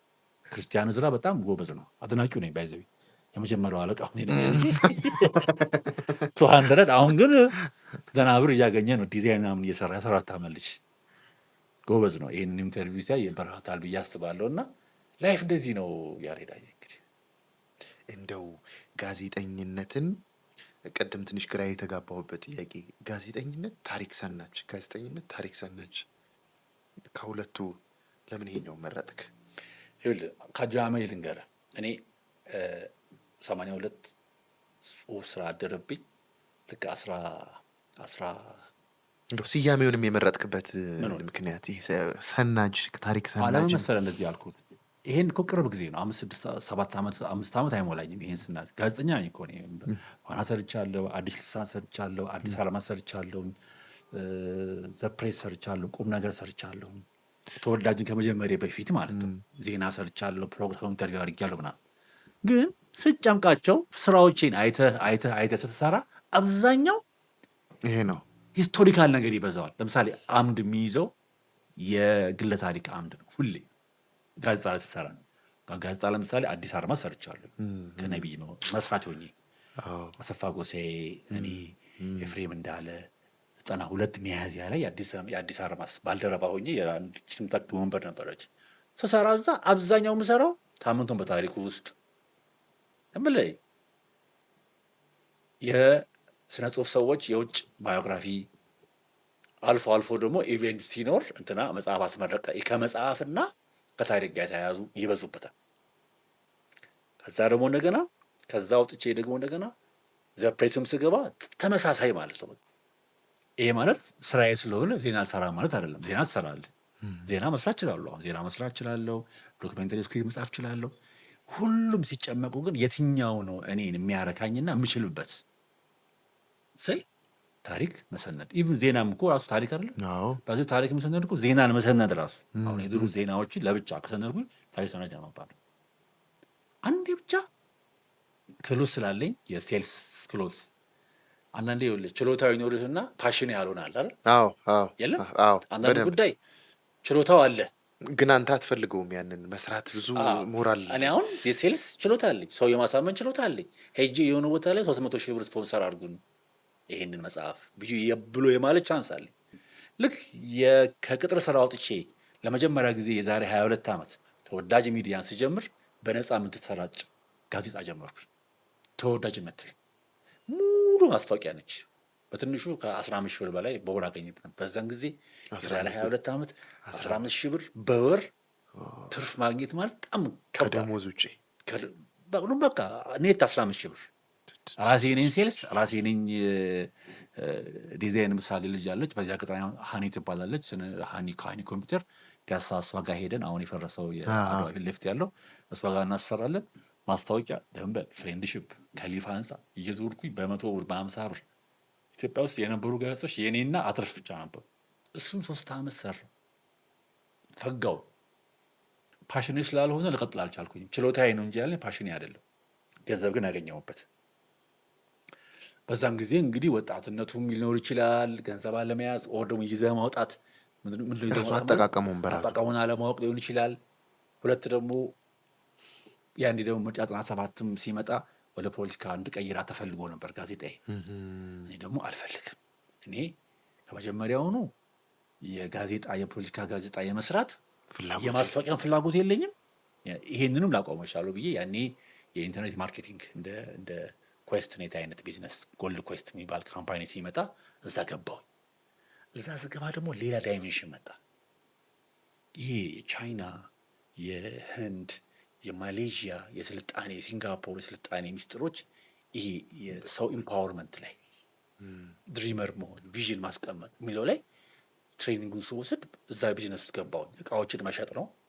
እዛ ከፍዬ ገባው። እቃ ማከፋፈል ከቻይና በኦንላይን ሲመጣ እዚህ ላሉ ሰዎች በኔትወርክ መሸጥ ምናምን ነው በመታቆሰው ምናምን። እዛ ትሬኒንጎቹ ተመቹኝ በጣም። ከዛ የራሴን ጋዜጣ ኦልሞስት አቁምኳትና 98 እዛ እነሱ ጋር እየሰራው ከዛ ሆኜ ስልጠና ማዕከል ከፈትኩኝ። የትሬኒንግ ሴንተር ኢምፓወርመንት የሚያደርግ ሰውን አእምሮን የሚያበቃ ስልጠና። አሁን ይህን ሁሉ ሳረግ ስቲል የእኔ ፓሽን ምን ላይ ነው ያለው? ታሪክ ስነዳ ነው። ልክ ስለ ኔትወርክ ማርኬቲንግ፣ ስለ ኢንተርኔት ማርኬቲንግ የሚያወራ መጽሐፍ ለመጀመሪያ ጊዜ አሳትሜ ሰነድኩኝ። ማኑዋል የነበረውን ማስተማሪያችንን ስለዛ ቢዝነስ የሚያወራውን ማስተማሪያ መጽሐፍ ወደ አማርኛ ተርጉሜ አሳተምኩት። እዚህ ጋር ያለው ምንድን ነው? ስነዳ ነው ያለው። ቀደም ብዬ ደግሞ እንደገና 12ኛ ክፍል እያለሁ አካፑልኮ የሚል የኢትዮጵያ ቴሌቪዥን የሚተላለፍ ፊልም ቅዳሜ 88 እና 89 ፊልም፣ እሱን ዴክ ነበረ ብዬ አልነበረ? እየቀዳው ከእህቴ ጋር እየተረጎምኩኝ በየሳምንቱ ሚኒ ሚዲያ ላይ አቀርበው ነበር ትምህርት ቤት። ያንን ሰንጀው መጽሐፍ አድርጌዋለሁ። አሁንም ምንድን እያደረኩን ያለሁት ታሪክ የድሮ ፊልምን የድሮ የኢትዮጵያ ምንም የውጭ ሀገር ፊልም ቢሆንም ግን ለእኛ ሜሞሪያችን ነው። ልጅነታችን ውስጥ የሆነ እንትን አለ። ፊልሞች ትዝታ አላቸው። ያኔ ራሱ የህዋ ስብሰባ መለስ አሉ የአካቡኮ እንዳያመልጠኝ ሁሉ እያለ አካቡኮ እንዳያመልጠኝ እያለ ሁሉ የህወሓት ስብሰባ ባጭሩ አድርጉት የሚልበት ጊዜ ነበረ። በጣም ፌመስ ነው ማለት ነው። እዚህ ይህን ፊልም ነው እኔ ሃይ ስኩል እያለሁ በ17 ዓመት ተርጉሜ በየሳምንቱ ቅዳሜ ይታያል። እኔ ሰኞ ከአርቲስት ስናፍቅሽ ተስፋዬ ጋር አንድ ላይ ሆነን አብራኝ ተማሪ ነበረች እየተረክን አካፑልኮ ሪቼል ስዋንሰን በጣም በቁንጅና ተዋዳጅነት የሌላት ወጣት ጸጉሯ ረዘም ያለ ማክስ ሃውዘር ጸጉሩ ወደ ኋላ የሚያስይዝ እያልን እየተረክን የቦሌ ሃይስኩል ተማሪን ፉረፋ ማለት ለማያውቁ ሰዎች በአጥር ዘሎ ሌላ ቦታ መሄድ ማለት ነው። ፉርፉ ማለት በቃ ትምህርት በቃኝ። ከነዛ ሁሉን ያዳን ናቸው። ቁጭ ብለው የፎረፈው ተማሪ ሁሉ አካፑልኮን ሳያይ ሲደወላል ያኔ የሚት መሄድ ይመጣል፣ ወደ ክፍሉ ይገባታል። ያችን 15 ደቂቃ ሰውን ይዘነው ነበር። ይሄ እንግዲህ ከጥቅምት 1989 እስከ ግንቦት ፊልሙ እስከሚያልቅ ድረስ እኔም የፊልሙ መጨረሻ ሳላቅ ተርጉሜያለሁ። ያንን ከ7 ዓመት በኋላ በመጽሐፍ አድርጌ ሰንጄዋለሁ። 3000 ኮፒ አሳትሜ የመጀመሪያውን 9000 ብር አግኝቼ በዛ ነው የአሴን ካምፓኒ ከፈትኩት። 96 ሚያዝያ የዛሬ 22 ዓመት በ24 ዓመቴ ማለት ነው። የሚደምር ሰው ይደምር። ቅድም ተናግሬያለሁ። ችግር የለብኝም ድምሩን። ግን በጣም ብዙ ነገሮች ታሪክ ሰናግኝ። ከዛ ደግሞ እንደገና ተወዳጅን እየሰራው ኮስትንም እየሰራው እሱ ደግሞ ፌዛውስ ደግሞ ሲያደርግ ፋና ገባው። ፋና ስገባ 14 ዓመት ሁሉም ያቀኛል። ከሲኢኦ ከአቶ ሁሉ እስከ ታች ሪፖርተር ድረስ ዘመኔን ሙሉ ተሰራ የነበረው ታሪክና ቀን 90 ደቂቃ ሳምንቱን በታሪክ ውስጥ ዛሬ በጣም አደምጣቸው ነበር። ሚኒሊክ የተወለዱበት ቀን ዛሬ ኃይለሥላሴ የገና መልእክታቸውን ሲናንስማ የትም ቦታ የማይገኝ ድምፅ ደግሞ ደስ የሚለኝ መሰለ። ማንም የማያገኘው ነገር ማግኘት ደስ ይለኝ ነበር። የሌለ በደንብ ነበር ማደምጣቸው። ደስ ይለኛል። ድምፅ የራሱ የኢትዮጵያን ታሪክ እንትን ለማድረግ ድምፅ የራሱ የታሪካዊ ነገሮችን ሳንም ድምፅ ደስ ይልሃል። እንጆ እያደረኩ ነው የምሰራው። ስለዚህ ዘመኔን ሙሉ ምንም እንኳን በዛን ጊዜ የነበሩት አለቆች ይጫኑኝ ነበር። ለምን ያኔ የነበረው አስተዳደር ታሪክን ሚኒሊክን አፄ ኃይለሥላሴ የድሮ ነገር እንድታነሳ አይፈለግም። እኔ ደግሞ ዋይናት ሌላው ጣቢያ እንደሸገር ያሉት ጣቢያዎች እየሰሩ ፋና ምን ይከለክላል ያልኩ ቻለንጅ አደረግ ነበር። ይህን ብዙ ጊዜ ግን ይሳካልኛል። አንድም ቀን ያው ያልክም ቢሆን አየር ላይ እውል ነበር። ታግዬም አየር ላይ እውል ነበር። አሁን ያኔ አንዲያውን የእንጀራ ምጣድ ኢትዮጵያ ውስጥ የገባበት ቀን እንጀራ ምጣድ ኢትዮጵያ ውስጥ ለመጀመሪያ ጊዜ መቼ እንደገባ ማንም አያውቅም ነበር። መቼ ነው የገባው? አዲስ ዘመን ግንቦት 1950ዎቹ አንዱ ላይ ነው። ዘንግቼዋል። ግንቦት ወር ነው እና ሳምንቱን በታሪክ ውስጥ ብዬ 1951 50ዎቹ ላይ 50 መጨረሻ ላይ ነው እንጀራ ምጣድ እና እዝራም እንደምትሰራው በአሁኑ ተባሉ። እንግዲህ ሳምንቱን በታሪክ ውስጥ የተለመደው ሂትለር ሙሶሎኒ እንትናን የወረረበት ቀን ሳምንቱን በታሪክ ውስጥ የተባለ የሆነ ኃይለሥላሴ ጃማይካን ብቻ የውጭ ነው። ሳምንቱን ታሪክን የኋሊት ብዙ ጣቢያዎች ላይ የሚሰራው የውጭ ነው። እኔ ምንድን ነው የምሰራው ሲባል እኔ የምሰራው ምጣድ ኢትዮጵያ ውስጥ የገባበት ቀን ኦድ ነው። አለቃዬ አሁን ውጭ ነው ያለው። ሰለሞን አለሙ በጣም ብዙ አስቃይቼዋለሁ። እቅድ ላይ ያውቃል። እሱን ነው የምሰራው። በሱፍ ነበር ያቃቅደህ የምትሄደው አሉ። ሱፍ አድርገህ ምናምን ነገር ነው እሱን አወራለሁ። ሱፍ አድርገህ ምናምን ጨርሰህ የምትሄደው እሱ ወደት ሲል ስለ እሱ ደግሞ ልንገርህ። እኔ ፋና በነበርኩኝ ጊዜ በጣም ብዙ ሰዎችን አዝናንቻለሁ። ሊቆጣኝ የነበረ ሰው ይስቃል። እዛው ሳውቀው መጥቶበት ስብሰባ ላይ ማለት ነው። ኦድ ነህ ማለት ነው። በቃ እኔ ለኦድነቴ ምንድን ነው መሰለህ የምፈልጋትን ነገር ግባን እንድመታልኝ ነው። የሆነ ሚሽን አለ፣ የሆነ የምፈልገው ነገር አለ እዛ ቦታ ላይ። እቅድ ብዙ ጊዜ አይጸድቅልህም። ጉባኤው ደግሞ ካጸድቀልህ አሰራውም። ደስ የሚል ነገር ይሄ ነው። ባይዘ ሁሉም ኮሜንት ያደርግበታል። አንዳንድ ጊዜ ደግሞ በቃ አንደኛው ሰው ጠመም ካለ ሌላውም አብሮ የማይሆን አድርጎ እንዲያስብ ያደርገዋል። ይቅር ይባላል። ስለዚህ ለዛ ያለኝ ብቸኛ አማራጭ ምንድን ነው? የምሰራትን እቅድ 3 ገጽ ትሁን 4 ገጽ ትጠርዛለህ። በስነ ስርዓት ጥርዝ አደርጋታለሁ።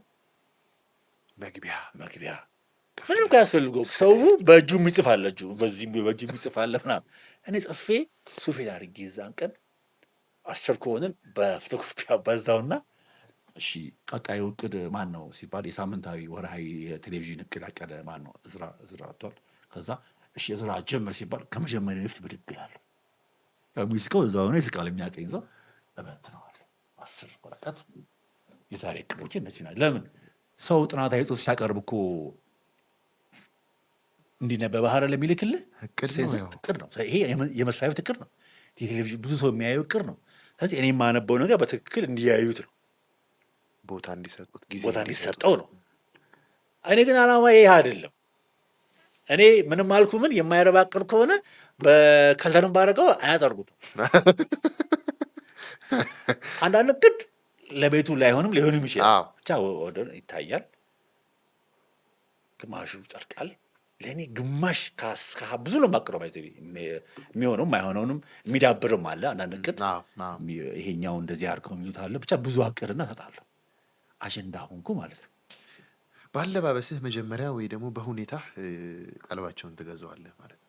በሁኔታ በአነጋገሬ፣ ሁለት ደግሞ ይሄን በማድረጌ ሰዎች አይጎዱም። አየህ የምጎዳው የለም። አሁን ወደኋላ መለስ ብለው ሲያስቡት ከአለቆቼ ጋር የማውራት ቻንስ ነበረኝ። አሁን እኛም እነሱም ሲኦ ሆነን ኃላፊ ሆነን ወልዱም ጋር ብሩክም ጋር የምናወራበት ጊዜ አለ። ስናወራ አንዳቸውም ለእኔ መጥፎ ነገር የላቸውም። አሁን ሲነግሩኝ ያኔ እንገረም ነበር። ምንድን ነው ይሄ ልጅ ምንድን ነው የሚተማመነው ነገር እንደዚህ በድፍረት የሚያወራል? ከጀርባው ምን አለ ይላሉ። እኔ ምንም ኖሮ ሳይሆን ቪዥነሪ። ይኸው እኮ ዛሬ እናንተ ታሪክ የምሰነደው እኔ ነኝ። ብሩክ የአንተም ሰናጭ እኔ ነኝ። አቶ ወልዱ የአንተንም ታሪክ የምጽፈው እኔ ነኝ። ስለዚህ ያኔ ነበረ እኔ ህልሜ የነበረው ይሄ ታሪክ ላይ ፎከስ እናድርግ የምላችሁ ለዚህ ነው ምናምን እላችኋለሁ። እና ያው ህይወት በምትፈልገው መንገድ ነው እንጂ እኔ ኦርድ መሆን የምፈልገው አቴንሽንን ፍለጋም አይደለም። ታዲያ ደሞዝ ጥያቄ ሲነሳ ጥያቄ ያለው ይባላል። ሁሉም የለም እንሾካሾካል። እኔ ብቸኛ እጄን የማውጣው እኔ ነኝ። ጨመርም አይደለም እንጂ ስለ ደሞዝ ንግግር ላይ የዓመታዊ ላይ አልተነሳም። ምንድን ነው እላለሁ። ሁሉም መናገር የሚፈልገውን ነገር በሀሜት ነው የሚያወራው እንጂ እዛ ቦታ ላይ አይጠይቅም። ከወጣ በኋላ ነው የሚያወራው። ከወጣ በኋላ ደሞዝ ሲባል ያዘው እዛ ሁሌ እዝራ አለሁ ይሆናል ይባል። ያ ነፃነቴ እኔ ምን አደረገኝ መሰለክ? ፓርቲ ቤት ነው ታውቃለህ፣ የፖለቲካ ቤት ነው። ምንም ፖለቲካ ተጽዕኖ አባል ሆኑም ብለው አያስገድዱንም። ያኔ በነበረው ጊዜ ግን ወደድክም ጠላህም ያው የሆኑ የማይነኩ ጉዳዮች አሉ። ፖለቲካ የነበረውን ስርዓት ሰዎቹንም አትነካም። ግን እድለኛ ሆኜ የሚሆን እግዚአብሔር ጠብቆኝ የሚሆን እኔ በምናገራቸው ጊዜ ነፃ ሆኜ ሀሳቤን ገልጽ ነበር። እንደዚህ አይደለም፣ ይሄ አሰራር እንደዚህ አይደለም፣ እየመጣችሁ ቢሮ ልትጎበኙን ይገባል፣ ምን እንደጎደል ልታዩ ይገባል፣ ዛሬ መጨረሻ ላይ እንደዚህ ማለት የለብም እያሉ ትልቆቹን ሰዎች ደፍሮ የመናገር እንትን ነበረኝ። ይሄ አድጎ አሁን ዛሬ የምፈልጋቸውን ማምንባቸውን ነገሮች ሌላውን ለዛ ሰው የሚመለከተውን ነገር የመናገር አቅም አለኝ። ያ በሆኑ ምክንያት ይመስለኛል ዛሬ በመንግስት ከፍተኛ ስልጣን ላይ ያሉ ሰዎች ኃላፊ ሆነው እንኳን መዝገበ አእምሮ ለታሪካቸውን ሰንዱ ብሎ ለማለት እንደ ጓደኛ ነው የማወራቸው። ቀላል ሆኖልኛል እንጂ ይሉኝታ ለመኖሬ ወይም ደግሞ ሰዎች ትልቅ አርጎ መሳል አያስፈልግም። እየተንቀጠቀጡ ለምንድን ነው የማወራው ሰው በቃ ሂዝ ማይ ፍሬንድ፣ አንዳንዱ ጁኒየር ነው ኃላፊ ስለሆነ ስለዚህ ይህ ነገር ለምን አይሆንም ብሎ የመጠየቅ ባህሌን ያኔን የጀመርኩት እንጂ ኦድ ለመሆንም ፈልጌ አልነበረም፣ ግን ጠቅሞኛል። ከ24 ከ25 26 ዓመት በፊት ህልምህን የጻፍክበት ያቺ እንትኗ እሷ እኮ መሰለችህ፣ እሷ ጥሩ ታሪክ አላት። ስንት ዓመት ሆነው ማለት ነው? በስንት ዓመት? እሱ 30 ዓመት በፊት ነው። እሱ 85 30 ዓመት ግን 14 ዓመት እያለ ነው። እሱ ምንድን ነው ያኔ ከቤት ቆርቆሮ የሸጥኩኝ መጽሔት በመገዛበት ጊዜ ከቦሌ ከኛ ቤት ቦሌ ማተሚያ ቤት ወደ ደንበል አካባቢ ወዳለ የመጽሐፍ የጋዜጣ አዘዋሪ ጋር ሄዳለሁ መጽሐፍ ልገዛ። አዎንታዊ ስርቆት ልንለው እንችላለን። አሁኑ አዎንታዊ ስርቆት ከቤት ከሰጥህማ አጣ ነው የምትባለው። ስለዚህ ያን አድርገህ 1 ብር እኮ ነው በዛን ጊዜ አንድ መጋዚን 1 ብር፣ 1 ብር ነው ይዤ የሚሄደው ማለት ግን ብዙ ነው በዛን ጊዜ ስታይ። በጣም ሲሄድ ቦሌ ማተሚያ ቤት ቆሟል። የሆነ ሰው ኩኩሉ የምትባለ መጽሔት ልንጀምር ነው እና እንግዲህ ሰውየው እኔ 14 ዓመቴ ነው፣ ሰውየው 40-50 ዓመት ይሆናቸዋል በዛን ጊዜ። ጤና ይስጥልኝ እዝራ እባላለሁ፣ ጋዜጣ እዚህ ያለ አልኳቸው። አዎ እንደምሳሌ ስንተኛ ክፍል ነሽ? 8። ጥሩ ነው በጣም 15 ዓመት ነው? አዎ በጣም አሪፍ። እኛ አሁን የምናሳተማት መጽሔት አለች ኩኩሉ የምትል ለዛ የምትሆን ጽሁፍ ካለ እንደዚሁም ምኞት የሚል አምድ አለን። የኔ ምኞትህንም ጽፈህ በዚህ ፖስታ ላክልን አሉኝ። በዛው ከአዘዋሪው ጋዜጣውን ገዝቼ ቤት የገቡ ቁጭ ብዬ ምኞቴንና ተረት ጽፌ በኢትዮጵያ የመጀመሪያዋ የልጆች መጽሔት ኩኩሉ ምትል ነች ያቺ ያያት። እኔ የምመኘው ደራሲ ለመሆን ነው። የምጽፈው መጽሐፍ ደግሞ ስለ ሀገሬ ተፈጥሮ ውበት የሚያወራ ነው። የቋንቋ ዲፓርትመንት ተመርቄ ደራሲ ይሆናሉ ያልኩበት ጽሁፍ የወጣው ኩኩሉ መጽሔት ላይ ነው። 86 የወጣው አቶ ሼበሺ ለማ ይባላሉ። ሁሌ በመዘክር አሁንም አላጣቸው። ዋና አዘጋጁ አሁን 82 ዓመት ሆኗቸዋል። ታሪካቸው መዝገብ አእምሮ ቅጽ 1 ላይ ያለው እሳቸው ናቸው የመጽሔቱ አዘጋጅ። በቃ አባቴ በላቸው። በቃ እየሄድኩኝ ከ8ኛ ክፍል ጀምሮ እስከ 12 ጽፍ ነበረ ኩኩሉ ላይ 100 ብር አካውንትን የከፈትኩት ያኔ ነው። የባንክ 11ኛ ክፍል እያለሁ በ100 ብር ማለት ነው። የመጨረሻ ከፍተኛ ብር ያጠራቀምኩት 300 ምናምን ብር። ብዙ ነው በዛ ጊዜ እንዴ! በጣም ብዙ 100 ብር ባለቤት ሆኜ ኢቭን ፍቃድ ሁሉ ሳወጣ በራሴ ብር ነው ያወጣሁት። በቃ ማለት ምን መሰለህ ቤተሰብ ጋር ብኖር ምን ብልም በቃ ሆነ ማግኘት የምትፈልገውን ነገር ታገኛለህ። በቃ በህይወቴ ውስጥ ተመኝቼ ያወጣሁት ነገር የለም። ገንዘብ ማግኘት ፈልግ ነበር። ገንዘብ ገና በልጅነቴ አግኝቻለሁ። ማሳተም ፈልጋለሁ፣ አሳተማ። የሚገርም እኮ አካፑኮ ቤን ማትሪክ ተፈትነን እስከሚወጣ ድረስ እየዞርኩኝ አካፑኮ በመጽሐፍ ባወጣው እንደው ምን ያህል ገበያ ያለ ብዬ የገበያ ጥናት ያደርጉ ሰው ጀግና እኮ ነኝ። በጣም እየዞርኩ ይሸጣል። የት ሄድክ? የት? በዛ ቦሌ ሃይ ስኩል የኔ አድማጮችን እንደው ይሄን በቲቪ ያያችሁትን ታሪክ ያለቀውን ታሪክ እንደገና በመጽሐፍ ሆኖ ቢመጣ ትገዛላችሁ ስላቸው ወይ ለምን ሀሳቤ ምንድነው? እኔ ሳስበው ይሄን ነገር መጽሐፍ አደርገዋለሁ። እኔ ይኸውልህ ያሬዳ ተፈጥሮዬ ምን አይነት መሰለህ ትንሽ ፈጠን ይላል። እኔ ራሴ በዛን ጊዜ ይሄን ነገር ማወቅ የራሱ ይገርመኛል። ምክንያቱም መጽሐፍ ማሳተም እችላለሁ እዚህ እሳተመዋለሁ አረገዋለሁ ነው የምለው። ይኸውልህ እብድ ነው የሚመስለው ሀሳቡ፣ ግን ለአእምሮዬ አሳምነዋለሁ ያንን ነገር። ስለዚህ ቢታተም እኔ እኮ በአእምሮዬ እንግዲህ ከዛ በኋላ 7 ዓመት ነው የወሰደብኝ ለማሳተም። ስትሄድ ከፋዘር ጋር ስንሄድ ሼል የአሁንም አንችልም ሲሉ ሲቀመጥ ስጥለው ለየጋዜጣው ስጽፈው ጠርዤው በመጽሐፍ ማለት ነው ስብስቦቹ ማለት ነው። ግን በቃ አደርገዋለሁ ብዬ ጥናቴን ሰርቼ እንገዛዋለን አሉኝ። ከዛ በዛ አይነት መንገድ ስራዬን ሰርቼ 96 ሚያዝያ ላይ ታትሞ 3000 ኮፒ በ15 ቀን ያለቀ። የመጀመሪያው ገንዘብ እሱ ነው። ከፍተኛ ገንዘብ ከእንትኔ ውጭ የመጀመሪያ መጽሐፌም እሱ ነው። አሁን 21 መጽሐፍ አለኝ የምልህ ከ21 መጽሐፎቼ አንዱ ይሄ ነው። ካፑኮ ችኛዋ ነች እየመጣው ኖሮ ይሄ ማለት ነው። የታተበው ብራና ማተሚያ ቤት ነበር። በዚሁ ልንገርህ ዋጋው 3 ብር ከ41 ሳንቲም ለ3000 ኮፒ ያወጣሁት 11,000 ብር። አሁን 3000 ኮፒ ለማሳተም በትንሹ 1 ሚሊዮን ብር ይጠይቃል፣ ወይም 700,000 ብር ይጠይቃል። 11,000 ብር ያሳተመልኝ ሰው 11,000 ብር ቁጥሩ 9,000 ብር አገኘ ነው። መጽሐፉማ 11,000 ብር አወጣ ለህትመት። መጽሐፉ 10 ብር ተሸጠ። 12ን በ30 በ3,000 ኮፒ መጣው 36,000 ብር። ከ36,000 ብር ላይ ለአከፋፋይ ከፍሎ እሱ ወደ ለኔ 9,000 ብር ከፈለኝ። ቀሪውን 20 ምናምን ሺህ ብር አገኘ። እኔ መጽሐፍኩ እሱ አሳታሚ ስለሆነ እኔ በዛን ጊዜ 11,000 ብር ኪሴ ቢኖር ኖሮ ራሴ አሳትሜ ነበር ማገኘ ነበር። የሚገርም ነው። እና መጽሐፌን 3,000 ኮፒ ሰጥ በዛ ታዋቂ ሆንኩ ማለት ነው። እንደው ስለ አዲስ ዘመን እንግዲህ ወደ ዋናው ልመጣ ነው። አዲስ ዘመን ቅድም ስታወራኝ አንድ ዝም ብዬ የመጣልኝም ሀሳብ ነው። ሰዎች ታሪካቸውን ማወቅ ይፈልጉ እንደሆነ የመጡበትን ጊዜ የተወለዱበትን ጊዜ እንደው ምናልባት ከዛሬ 10 ዓመት በፊት በዚህ ቀን እኔ በዚህ እድሜ እያለሁኝ ኢትዮጵያ ምን አስተናግዳለች የሚለውን ነገር የሚፈልጉ ከሆነ ኢትዮጵያ ፕሬስ ድርጅት እያልከኝ ነበረ እና ደግሞ ፈልገንም አገኘን መሰለኝ። እስቲ ያቀብለኝ መጽሐፍ ጋዜጣው ማለት አሁን የምናወራበትን ይሄ አካፑኮን ተርጉሜ የአዲስ ዘመን ጋዜጣ ጋዜጠኛ ሰለሞን ጡመልሳን አሁን ኢትዮጵያ ቴሌቪዥን ዜና አንባቢ ነው፣ ወዳጄ ነው። እሱ ኢንተርቪው አድርጎኝ ኢትዮጵያ ፕሬስ ና ብሎኝ ያኔ አሁን ኢቲቪ ያለበት ዛሬ ነበረውና እንግዲህ አዲስ ዘመን ላይ መቼ ነው እስቲ እንደው አውጣልኝ። እንግዲህ በነገራችን ላይ ተመልካቾቻችን ይህ የአዲስ ዘመን ጋዜጣ በየዕለቱ ከ1933 ጀምሮ ህትመቱ በየቀኑ እየተሰነደ እስከ አሁኗ እስከ ዛሬዋ ቀን ድረስ ህትመቱ አለ ማለት ነው። እየመጣችሁ ብታዩ የምትጠቀሙበት እና ብዙ ቁም ነገር የምታገኙበት ነው። ግብዣ አዲስ ዘመን እንግዲህ እኔ አካፑ ተርጉሜ ልክ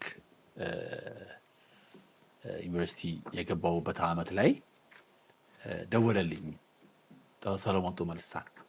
ስራ አካፑኮን ተርጉመሃል የሚል ነገር ሰምቻለሁ፣ ይሄ እኮ የተማሪዎችን ቋንቋ ያዳብራልና ኢንተርቪው እናድርግህ አለኝ። እሺ አልኩኝ። አይ ቲንክ መስከረም ላይ ኢንተርቪው አድርጎኝ የወጣው ጥቅምት 5 ላይ ነው። አንድ ወር ቆይ። በየሳምንቱ ሮብሮ የምትወጣዋን አዲስ ዘመን ለማየት ጉጉቴ እየሄድኩኝ ኮሜርስ ጋር አዲስ ዘመን አለ አዲስ ዘመን አለ። ያኔ ዋጋዋ ስንት ነበር መሰለ? 50 ሳንቲም እዚሁ ላይ አለ 5 ብር 50 ሳንቲም ነበር። 50 ሳንቲም ይዤ 10 20 1 ብር ማለት ነው። 20 ለማለት እንደሚሆነው 20 ለመግዛት 10 ብር ቁጭ እያደረኩ እንዳይጠፋ እንዳይወሰድብኝ የሆነ እንዳይበን 10 ብር 20 ለገዛ ከዛ ያንን ልበትን ማለት ነው። በመስከረም ላይም ሳይየለም ከዛ ልክ ጥቅምት 5 ላይ እንዴት እንደነዘረኝ ጥቅምት 5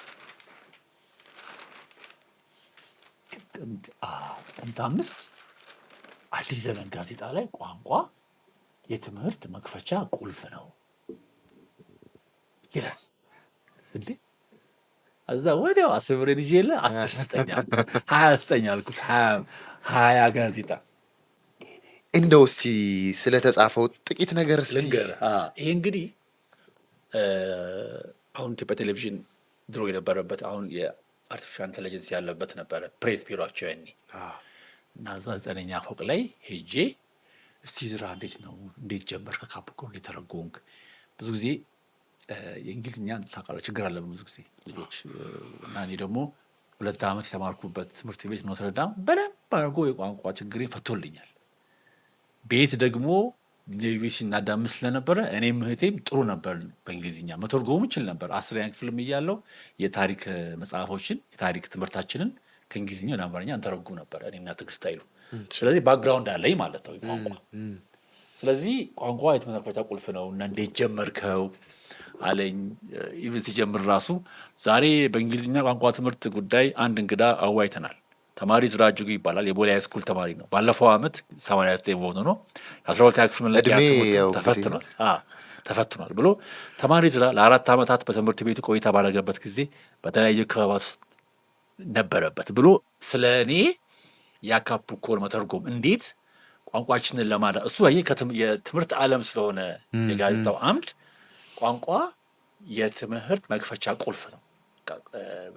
ምን ያህል ቋንቋ እንደሚያዳብርልን አሁን እኔ ይሄን ከተረጎምኩኝ በኋላ ብዙ መጽሐፎች ተርጉም ያለው ብዙ ጋዜጣ ላይ ስጽፍ ቋንቋ ጥሩ ሆኛለሁ እና ያንን በተመለከተ ነው ያወራኝ ሰለሞን ጡመልሳን።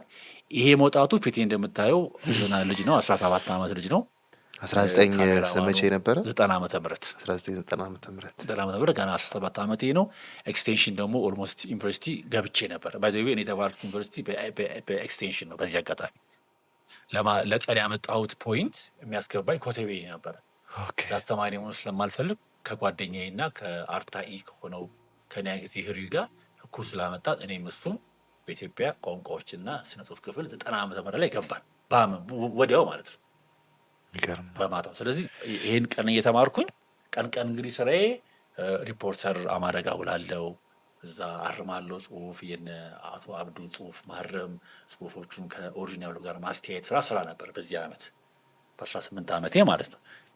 እና ይሄ አመት እንግዲህ ያ አመት ነው እንደምታየው ትምህርት ዓለም ላይ ገና ፊቴ ያው አይመስልም የድሮና እሱ እኮ ነው አልለያያለሁ ምንድን ነው እሱ ፊቴ ያው ነው ሰታየው ብዙ አልተቀየረም።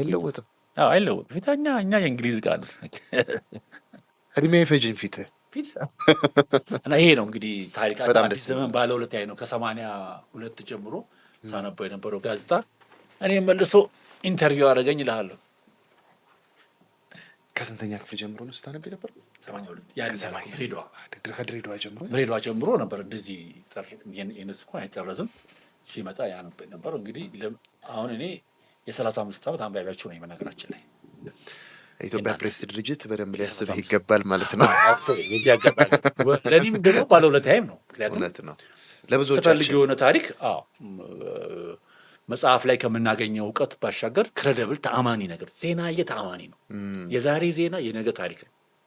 ስለዚህ ያኔ እንደ ዜና የሚወጡ ነገሮች በዛን ጊዜ መቼ ነበረ ፊንጫ፣ መቼ ነበረ ትምህርት ቤት የተመሰረተው፣ መቼ ነበረ የፊንጫ ፕሮጀክት የተመረቀው፣ ኢቲቪ ሲጀመር ምን ነበር ሀገሪቱ ላይ የሚለውን ኢንፎርሜሽን የምታገኘው ከአዲስ ዘመን። በጣም የገረመኝ ከዚህ በፊት ቅድም ራስ መንገሻ ስዩም ሲያልፉ በዛ በኩል ጠሯት ምልህ ከተማ ውስጥ ትንሽ የመንደር ያህል ነበረች ያኔ። አሁን እንኳን ይሰፋልና በልበልቲ ይባላል። በጣም ወዶ አካባቢ ነው። ወደ ሀረርጌ ከገለምሶ ውስጥ 17 ምናምን ኪሎ ሜትር አካባቢ ነው።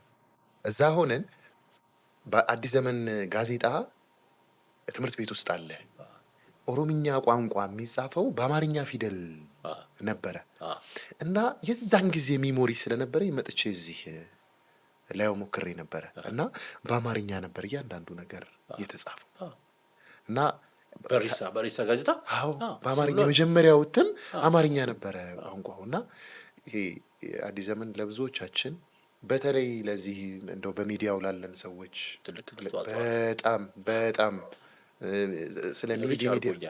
እኔ ሪች አድርጎኛል ማለት እውቀት ለተባለ ነገር ስለማነሳቸው ምን ኢቭን አዲስ መዝገበ አእምሮ የራሱ የበሪሳ ጋዜጣ የመጀመሪያ ኤዲተር ከነበሩት መካከል ያወጣቸው አሉ ታሪካቸውን እና ይኸውልህ እንግዲህ እዚህ እያልን እንግዲህ መዝገበ አእምሮም እያደገ መጣ። እንግዲህ እስቲ ወደ መዝገበ አእምሮ እንምጣ።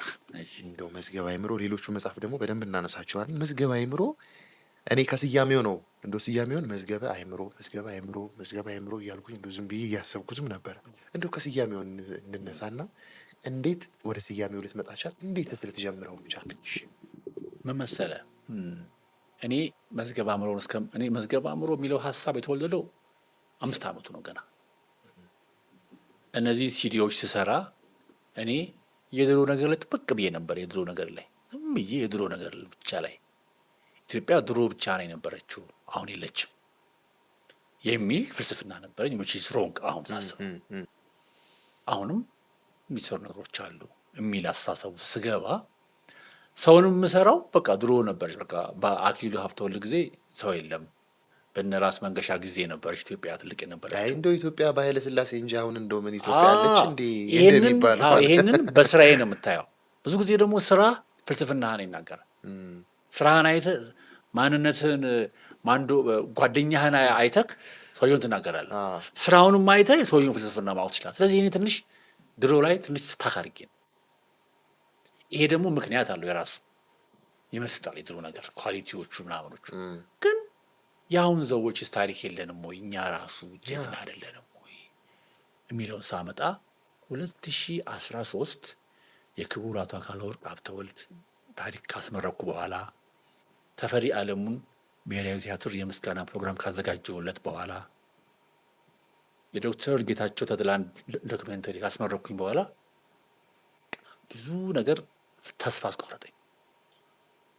ድሮ ላይ ከተቀመጥን ወደፊት የሚባለው ነገር እየጠፋ የአሁኑ ሰዎች ተረካቢ የላትም ይህች ሀገር። ሁሌ ድሮ ላይ አሁን የላንም። ጋዜጠኛ በባሉ ግርባን ጊዜ ቀር ለምን ይባላል አሉ፣ በጳውሎስኛው ጊዜ ቀር ለምን ይባላል። እና ይሄ ዘመናችንን ያለማክበር ነገሮች ነበሩ። አንዱ ትውልድን የመናቅ ትውልድን የራሴንም ገና ነን ማለት ገና ነን ማለት። ስለዚህ አስታውሳለሁ ሚያዝያ 13 የሆነ መስሪያ ቤት ላይ ከሆነ ደረጃ ትናልኩኝ ተቀነስኩኝ። ከሆነ ደረጃ ከነበረብኝ ደረጃ ተቀንሼ የሆነ ስትሰጥ ይሄ ነገር ለእኔ ኦፖርቹኒቲ ነው አልኩኝ።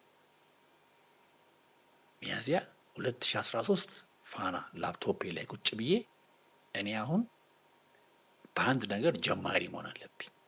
ዘመነኛ የሆኑ የኢትዮጵያ የመዝናኛ የኢንተርቴንመንት ጋዜጠኞች፣ ካሜራማኖች፣ ቪዲዮማኖች የህይወት ታሪካቸውን መሰነድ አለብኝ። ልክ ሴም ቲንግ አካፑኮን ያኔ መተርጎም አለብኝ፣ ማሳተም አለብኝ። እንዳልኩት ሁሉ የሚሆን ነገር ይታወቀኛል። አውቃለሁ ጋፕ ምንድን ነው የጎደለን የሚለውን አውቀዋለሁ። ለምን ስንሰራ ጋዜጠኝነት ሁሌ ሳንዘጋጅ ነው የምንሄደው። ኢንተርቪው የምናደርገውን ሰውዬ አናውቀውም። ልናውቀው ብንል ራሱ በቂ የሆነ መረጃ ሰው የለም፣ ጊዜም የለም ምናምን። ስለዚህ ኢዚ የሆነ መዘጋጃ ነገር የለችም። ዊኪፒዲያ የሚኖረው ስለ ፈረንጅ ነው። ስለዚህ ኢትዮጵያውያንም መሰነድ አለብኝ ብዬ ትክክለኛ የሆነ ራዕይን ውስጥ የነበር ሚያዝያ 13 2013 5 ዓመቱ ነው ገና እኮ። ምርጫውም የፕራይም ሚኒስትር አብይ ከመጡ በኋላ ከነበረው ምርጫ ሰኔ በፊት ማለት ነው። እንደ እድል ሆኖ ደግሞ የተሰጠኝ ስራ ያው አንዳንዴ ያው መስሪያ ቤት ላይ በቃ አቮይድ ስደረግ ሲፈለግ ምንም የማሰራበት ስራ ይሰጣል። አንተ ማሰራበት ስራ ደሞዝ አይነካም። ደሞዝ እንደ ድሮ ነው፣ ግን ኃላፊነት የሆነ ትንሽ ትሰጣለች። ትንሽ በጣም ጀማሪ አዲስ ጋዜጠኛ የሚል ማዕረግ ተሰጠኝ እና ስራ እንዳይሳሳብ ተመቸኝ። ደሞዜ ካልተነካልኝ ለስራ ብዬ ቁጭ ብዬ እየደወልኩኝ በበለጠ ሲቪ ይላክልኝ፣ ፍቅሩ ካሳ ሲቪ ይላክልኝ እየደወልኩኝ ጌትነት ታደሰ ማቃቸውን በጋዜጠኝነት ላይ ማቃቸውን አሻራ አኑረዋል ብዬ የማስባቸው ሰዎች ሁሉ ሲቪያችሁን ላኩ፣ ጽፋችሁ ላኩ እያልኩኝ የዊኪፒዲያ አካውንት ከፍቼ ፖስት ማድረግ ጀመርኩኝ። ማስታወቂያ አወጣሁኝ። ሰይፉ ኢንተርቪው አደረገኝ።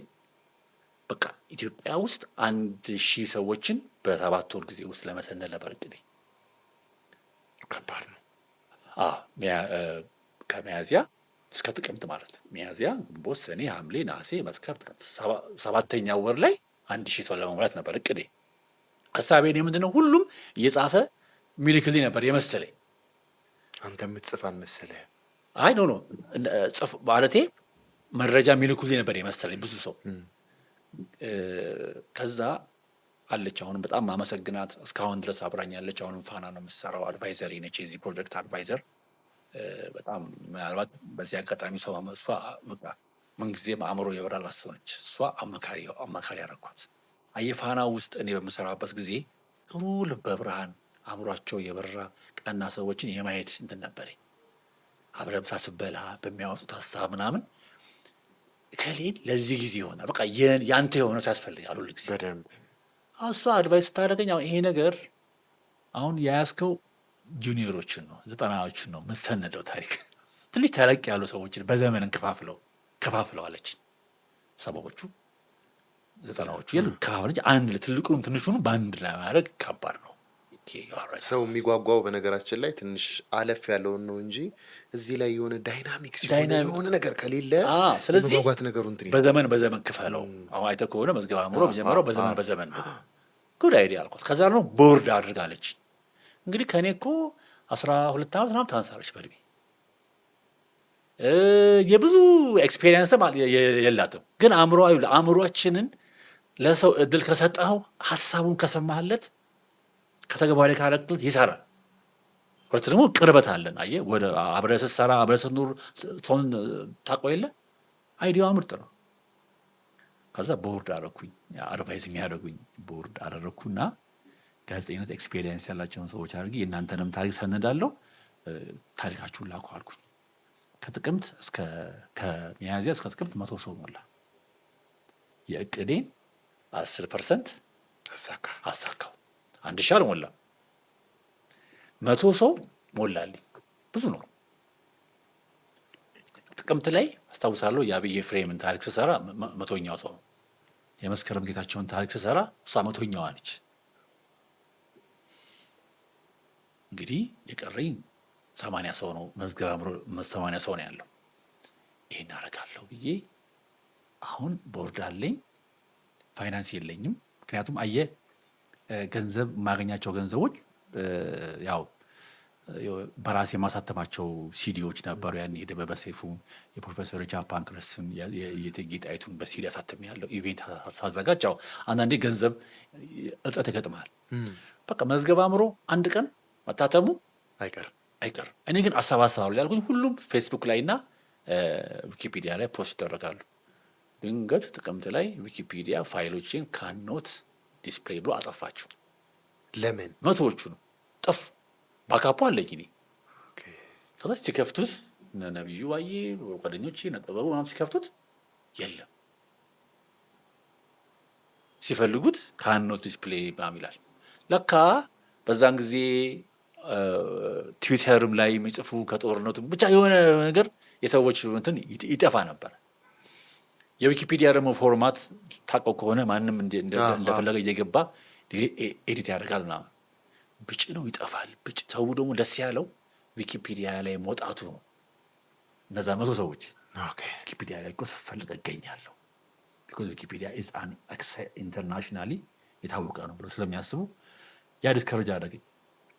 ምን አልኳት አድቫይዘሬ እኛን አይሽሉንም አልኳት። ዊኪፒዲያዎች የፈለገ የሚያጠፉብን እኛ በምንም መንገድ አንጠፋም፣ በፌስቡኩ እንቀጥላለን፣ በቅርብ ጊዜ ውስጥ ዌብሳይት ዴቨሎፕ እስከማድረግ ድረስ እስላለሁ እያልኩኝ አንድ ልጅ እዝራ ስጡኤል የሚባል ልጅ ነው የእኔ በጣም ጎበዝ ልጅ ያንግ ልጅ ነው።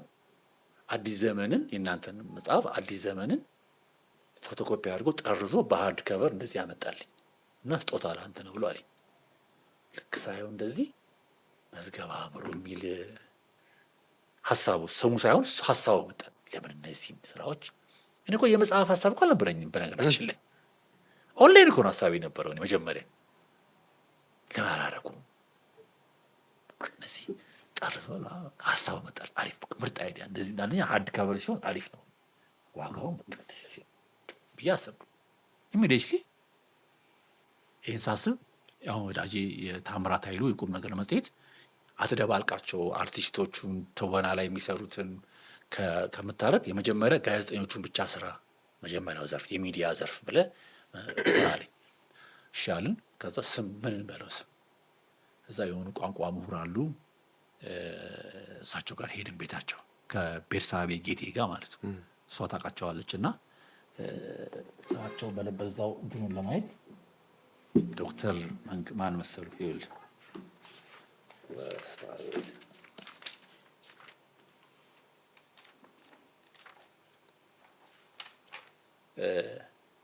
ዶክተር ታከለ ታደሰ ቤታቸው 2 ሰዓት ሙሉ ከመቼታ አእምሮ ከግዕዝ እያወጡ መዝገበ አእምሮ ብትሉት መዝገበ አእምሮ የመዘገበው ነገር ነው። ከመቼታ አእምሮ ወጡት እንደዚህ ነው። አእምሮ ብዙዎቹ የአእምሮ ውጤት ስለሆነ መዝገብ ደግሞ መዝገብ ስለሆነ ብቻ ብዙ ነገሮችን ስናወርድ መዝገበ አእምሮ መጽደቅ አለበት ምናምን አሉ። በነፃ ይሄን ስም ሰጡ። ኢሚዲየትሊ ለዲዛይነሩ መዝገበ አእምሮ በለው። መጀመሪያ የአማርኛ ኢንሳይክሎፒዲያ ነበር ያልነው፣ ግን የኢንሳይክሎፒዲያ ትክክለኛ አቻ የሆነ ትርጉም መዝገበ አእምሮ ነው ከእሳቸው ጋር ባደረግነው ውይይት። ምክንያቱም መዝገበ አእምሮ ማለት ኢንሳይክሎፒዲያ ማለት የእውቀት ክምችት ማለት ነው። ስለዚህ ይሄ ደግሞ የሰው ታሪክ ቢሆንም ግን ሰው ታሪክ ውስጥ ደግሞ እውቀት አለ፣ ኤክስፔሪየንስ አለ። ስለዚህ የኢንሳይክሎፒዲያ ሊተራል ሚኒንግ እሱ ነው። አይ ዶክተር እኔ ኢንሳይክሎፒዲያ ማለት ነው የምወደው አልኳቸው። ለምን እንግሊዝኛው ለእኔ ለገበያ ለሰው ለመሳብ ይመቸኛል፣ ኢንሳይክሎፒዲያ እኮ ደስ ይላል። ኢትዮጵያዊ ነገር ይዘህ መሄዱ ለአንተ ይጠቅምሃል። እኔ ደግሞ ልጄ የመመክርህ መዝገበ አእምሮ ትለው ነው የሚሻለው አለ። አወጣን አወረድን። ልክ 2 ሰዓት ሲሞላ 10 ሰዓት 12 ሰዓት ሲሞላ ወስናሉኝ። መዝገበ አእምሮ በራሴ አገር ቋንቋ ባድግ ነው የሚሻለኝ ብዬ መዝገበ አእምሮን እንዳጸደቅኩኝ የኢትዮጵያ አእምሮ ንብረት ጽሕፈት ቤት ሄጄ ይህን ስም አጸደቅኩ ማለት ነው። መጽሐፉም ጸደቀ ማለት ነው። እዛ 80 ይቀረኛል 80 ሰው 80 ሰው ነው። ከዛ በኋላ በቃ ርብርብ ሆነ። ያው ከፋናም ጋር ተለያየን። መለየቴ በእኔ ባለውለታዬ ነው። እኔ አሁንም ቢሆን በኔጌቲቭሊ አላይም። ምክንያቱም 2 ነገር መስራት አይቻልም የሚል ስለሆነ የመስሪያ ቤቱ ሕግ ያንን ሕግ መተግበር አንዱ መረጥ ሀሳብ አልኩኝ። እኔ 2ቱንም ደርቤ መስራት እችላለሁ። እስከዛሬም ችያለሁ። ስራ ላይ ፐርፎርማንስ ጥሩ ነው የሚያሳየው። ከአለቃዎችም የመጣ ቅሬታ የለም። የስራ ጉዳይ አይደለም፣ ግን በቃ ኮንፍሊክት ኦፍ ኢንተረስት ስለሆነ አሉ። ስለዚህ ያው እንድሰናበት ተደረገ ማለት ነው። ለእኔ ግን ስራ እንድሰራ ተደረገ ነው ብዬ ነው የማስበው። ተሰናበትኩ አይደለም እንትኑ እንደዛ ነው ትክክለኛው። አታለባብሰው። አሁን ነገ ጥር 19 4 ዓመት ይሞላዋል። ቀኑንም አስታውሰዋል። ትክክለኛ ነበረ ወይ ማለት አሁን መልሼ እንደዛ ባልሆን ኖሮ አልሰራውም ነበረ ይሄን ሁሉ ስራ። ከዛ በኋላ ነው 14 መጽሐፍ ያወጣሁት ያሬድ። ይሄ ለእኔ አሁን ተአምራዊ ነው። በ4 ዓመት በአመት እኮ ስንት ማለት ነው? ፋና እስከ ሰራ ድረስ የነበሩ መጽሐፎች 5 ብቻ ነበሩ። 14-15 መጽሐፎች ደርሰዋል። አሁን በ4 ዓመት ጊዜ ውስጥ ኃይል አገኘው። ከዛ ሙሉ ለሙሉ ውሎ ቤት ሆነ ቢሮዬ ማለት ነው። ቤት ሆነ ግን እንዳልኩ ፋና እየሰራሁ ደርቤ ነበር የምሰራው ብያለሁ። ቅድም ከነገርኩ አላውቅም። ሁለቱን ነበር ስራ የነበረው። አንዳንድ ጊዜ ከአለቆች ጋር ይሄን ተው ዝጋ ፍቃድህን ምናምን ትባላለህ። ይሄ አገራዊ ጉዳይ ነው እያልኩኝ ነው የዘለኩት። ግን መታገል የማትችልበት ደረጃ ላይ ደረስክ? አዎ ስራውን በዛ። የኔም ስራ በዛ፣ ይሄም ስራዬም እዛም ያለው በዛ፣ እዛም ያለው ደግሞ ኃላፊነት በዛ። ሰው ደግሞ ስራ እንትን ሲመጣ ወዳጄ ነው ቀድሞ ባልደረባዊ ነበር። ፋና ሳይገባ ታውቀዋለሁ። አቶ አድማሱ የወሰነ ውሳኔ ትክክለኛ ነው። ተነጋግረን በቃ ይሄ ውሳኔ ነው። አንተም አልለቀቅም፣ ሁለቱንም መረጥክ። አንተም ካልለቀቅ እኛ ውሳኔ መወሰን አለብናል። በውሳኔውን አሜን ብዬ ስቲል አሁን እኔ የፋና የመረዳጃ ማህበር መስራች ነኝ። ምንም ኔጌቲቭ ነገር የለኝም። ቅድም ብያለሁ። እኔ ምንም ሰዎችን ምጠላው ሰው አይደለሁም። በህይወቴ ውስጥ እንደዚህ በይፋ በአደባባይ እኔ እውነት እኮ ቢሆን አወራው ነበር። በቃ የጠቀመኝ የኩርፊያ ሰው አይደለህም። ኩርፊያ ሰው አይደለሁም። ይሄ መጽሐፍ ወዲያው ኢሚዲየትሊ ስራ አገኘሁ። ልክ ስወጣ ተደወለ ከሆኑ ቦታዎች።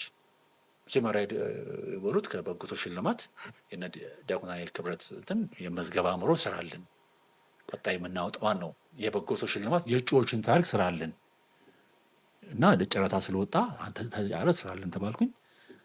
ቆይ ያልኳቸው የተወሰነ ጊዜ በኋላ ጫርቼ ተዋውዬ የመጀመሪያውን 100,000 ብር ስራ አገኘሁ ማለት ነው። በወጣሁኝ በጥር ሚያዝያ ላይ ማለት ነው ስራ መጣ። እኔ አሁን ሳስበው ሳሰላው እዛ ቤት 15 ዓመት ሰርቼ ያገኘሁትን የ15 ዓመት ደሞዝ በ1 ዓመት ተኩል እዚህ ያገኘሁት። እንደውም ቆጨኝ። 14 ዓመት ምን ሆኜ ነው? ምን ነግቶኝ ነው? ኢንተርፕረነር። ግን ከህይወት ደግሞ ብዙ ነገር ትማራለህ። ከዛ ደግሞ እማረዋለሁ። በገንዘብ ደግሞ ላይሆንም ይችል ነበር። በ8 ዓመት የቦታ ደግሞ ስራም ላይገኝ ይችል። ሁሌ እግዚአብሔር ባሰመረልህ መንገድ የሚሄድ ጥሩ። ደግሞ እግዚአብሔር ሁሌ ከፋና እንዳለቅ ቡሽ አደረገኝ ነበር። እኔ ብዙ ጊዜ ከሁላችንም ከፈጣሪያችን ጋር የራሳችን የሆነ ምናምን መንገድ አለ አይደል? ተው ይሄ ነው ለአንተ ቤት ይለኛል። ኧረ እግዚአብሔር እኔ ተው እንጂ ስራ ሲሄድ ሳመለክት ፌል አደርጋለሁ። ምን ማለት ነው ይሄ? እዛው እግዚአብሔርና በሁሉ ነገር አለ አይደል? እዛው አትንቀጭቀጭ ነው እያለኝ ነው። ልክ ግን እኔ ከኔ ባልሆነ ሁኔታ ውስጥ ከዛ አካባቢ ስለይ ግን እግዚአብሔር ደግሞ ያዘጋጃል በረከቱ። እንግዲህ ገንዘብ ብቻ አይደለም በረከት አለ። ከሰው ጋር ተገናኘው ምናምን። ከዛ ታይም አገኘው። አይ ፋና ትንሽ ታይሜን ወስዶብኛል። የወሰደብኝ ስራ ስለማይበዛብኝ አይደለም። ከዛ ቀጠር ኮሚትመንት አለብህ። 3 ሰዓት መድረስ ካለብህ ብሪፍ መድረስ አለብህ። 3 ሰዓት ነው። የሆነ ነገር አይተህ ኮሜንት ማድረግ አለብህ። የጠንካራዎች ቤት ነው ባይዘው ፋና ብሮድካስቲንግ ኮርፖሬት። ሁሉንም ከመስራቾቹ እስከ አለቆች አመሰግናቸዋለሁ እና የድሮቹም ያሁኖቹ። ስለዚህ ያን ጥንካሬ ይዤ እኔ ቤቴ ባለችው ኦፊስ ውሎ ይዛ ሆነ ማለት ነው። ስውል ልጆቼ ማየት ጀመርኩኝ። ድሮ አጉቴ ነበር የሚሉኝ የቀጠርኩት ልጄ ድሮ አጉቴ ነበር የሚለኝ ስለማያገኝ በጣም ታይት ነበርኩ ስራዬ። አንደኛ እንዳልረበሽ ብዬ ላፕቶፕን ይዤ ቢሮ ነው የማመሸው እስከ 5 ሰዓት ጭ ብዬ በቃ የሆነ ነገር ከያዝኩ ደግሞ ምስጥ ነው የምለው። እዚህ እንቅልፍ እዛው ቢሮ እዛው ፋና ቢሮ ማለት ነው እየሰራሁኝ እቀመጣለሁ። እዛ ስራ ደግሞ የበዛበት ጊዜ ነበር። የኮቪድ ዘመን እሱ ከባድ ጊዜ ነበር። በተለይ ለብዙ ጋዜጠኛ ከባድ ስራ መጣ። ደግሞ ኦፖርቹኒቲ አመጣ። ቤቱ የሚያዳምጠው ኦዲዮ ቡኮች ምናምን ኦዲዮ ቡኮች ስራ መጣት ጀመሩ ከአሜሪካ ናት። ከዛ እሱን እየሰራሁ ምናምን የፋናዎችንም እያሰራሁ በቃ ያ ዘመን ለእኔ ጎልደን ታይም ኦፍ ማይ ላይፍ። በእምነት ሳምራዊት፣ ቅድስት ወሌ ያንግ ናቸው ገና 2010 ላይ የገቡ ጥሩ ትኩስ ኃይል ያላቸው እነሱን እያሰራሁኝ የፋና ልጆች ማለት ነው። አንዳንዶቹን በየአመቱ ከማገኘው ፕሮፊት ላይ አጋራቸዋለሁ ትርፍ ላይ። ያው ይሄ ነገር ዱዋዬ ተለማምሮ ነው በቃ ይሄ ልጅ ራሱን የቻለ እንትን ሆነ። በቃ ተቋም ሆነ ነው። አዎ ሆኗል። ግን አንድም በክፉ የሚያነሳኝ የለ። ልጆቹን ኤክስትራ ኢንካም እንዲያገኙ አድርጊያቸዋለሁ። ከዛ ከወጣ በኋላ ምን አደረኩኝ? እኔ ላይፌን በረፍት ሞላሁት። ቅድም እንዳልኩ መርህ አወጣሁኝ። አንደኛ ማረፍ ብሎ መታገል አለ ማለት አንድ ጊዜ ስፖርት ጀመርኩ። ስፖርት መስራት ጀመርኩ።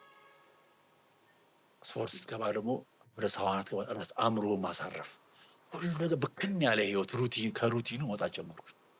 ዝጌ ማለት ዝጌ ማለት ከዛ በኋላ ከዛ ኢነርጂ አገኘው። ስታርፍ ሁሌ ታገኛለህ ኢነርጂ። አረፍ ያለቅም በዘመን ያስብ እንዴት ይታረፋል? ስታርፍ አእምሮ ደግሞ የሚያርፈው ደግሞ ስጋ አለ በዚህ አእምሮ ነው የሚያርፈው። አእምሮ በቃ እርግጥ ይላል። ከዛ ስታርፍ ክሬቲቪቲ ይጨምራል። ይህን መጽሐፍ ለማሳተም ስፖንሰር ፍለጋ ያልሄድኩበት ቦታ የለም። እግዚአብሔር ይስጣቸው የዋልታ ስራ አስኪያጅ ከማህመድ በፊት የነበሩ ዶክተር ንጉሴ ቦርዱ ወስኖ ስፖንሰር እናደርገዋለን አለ።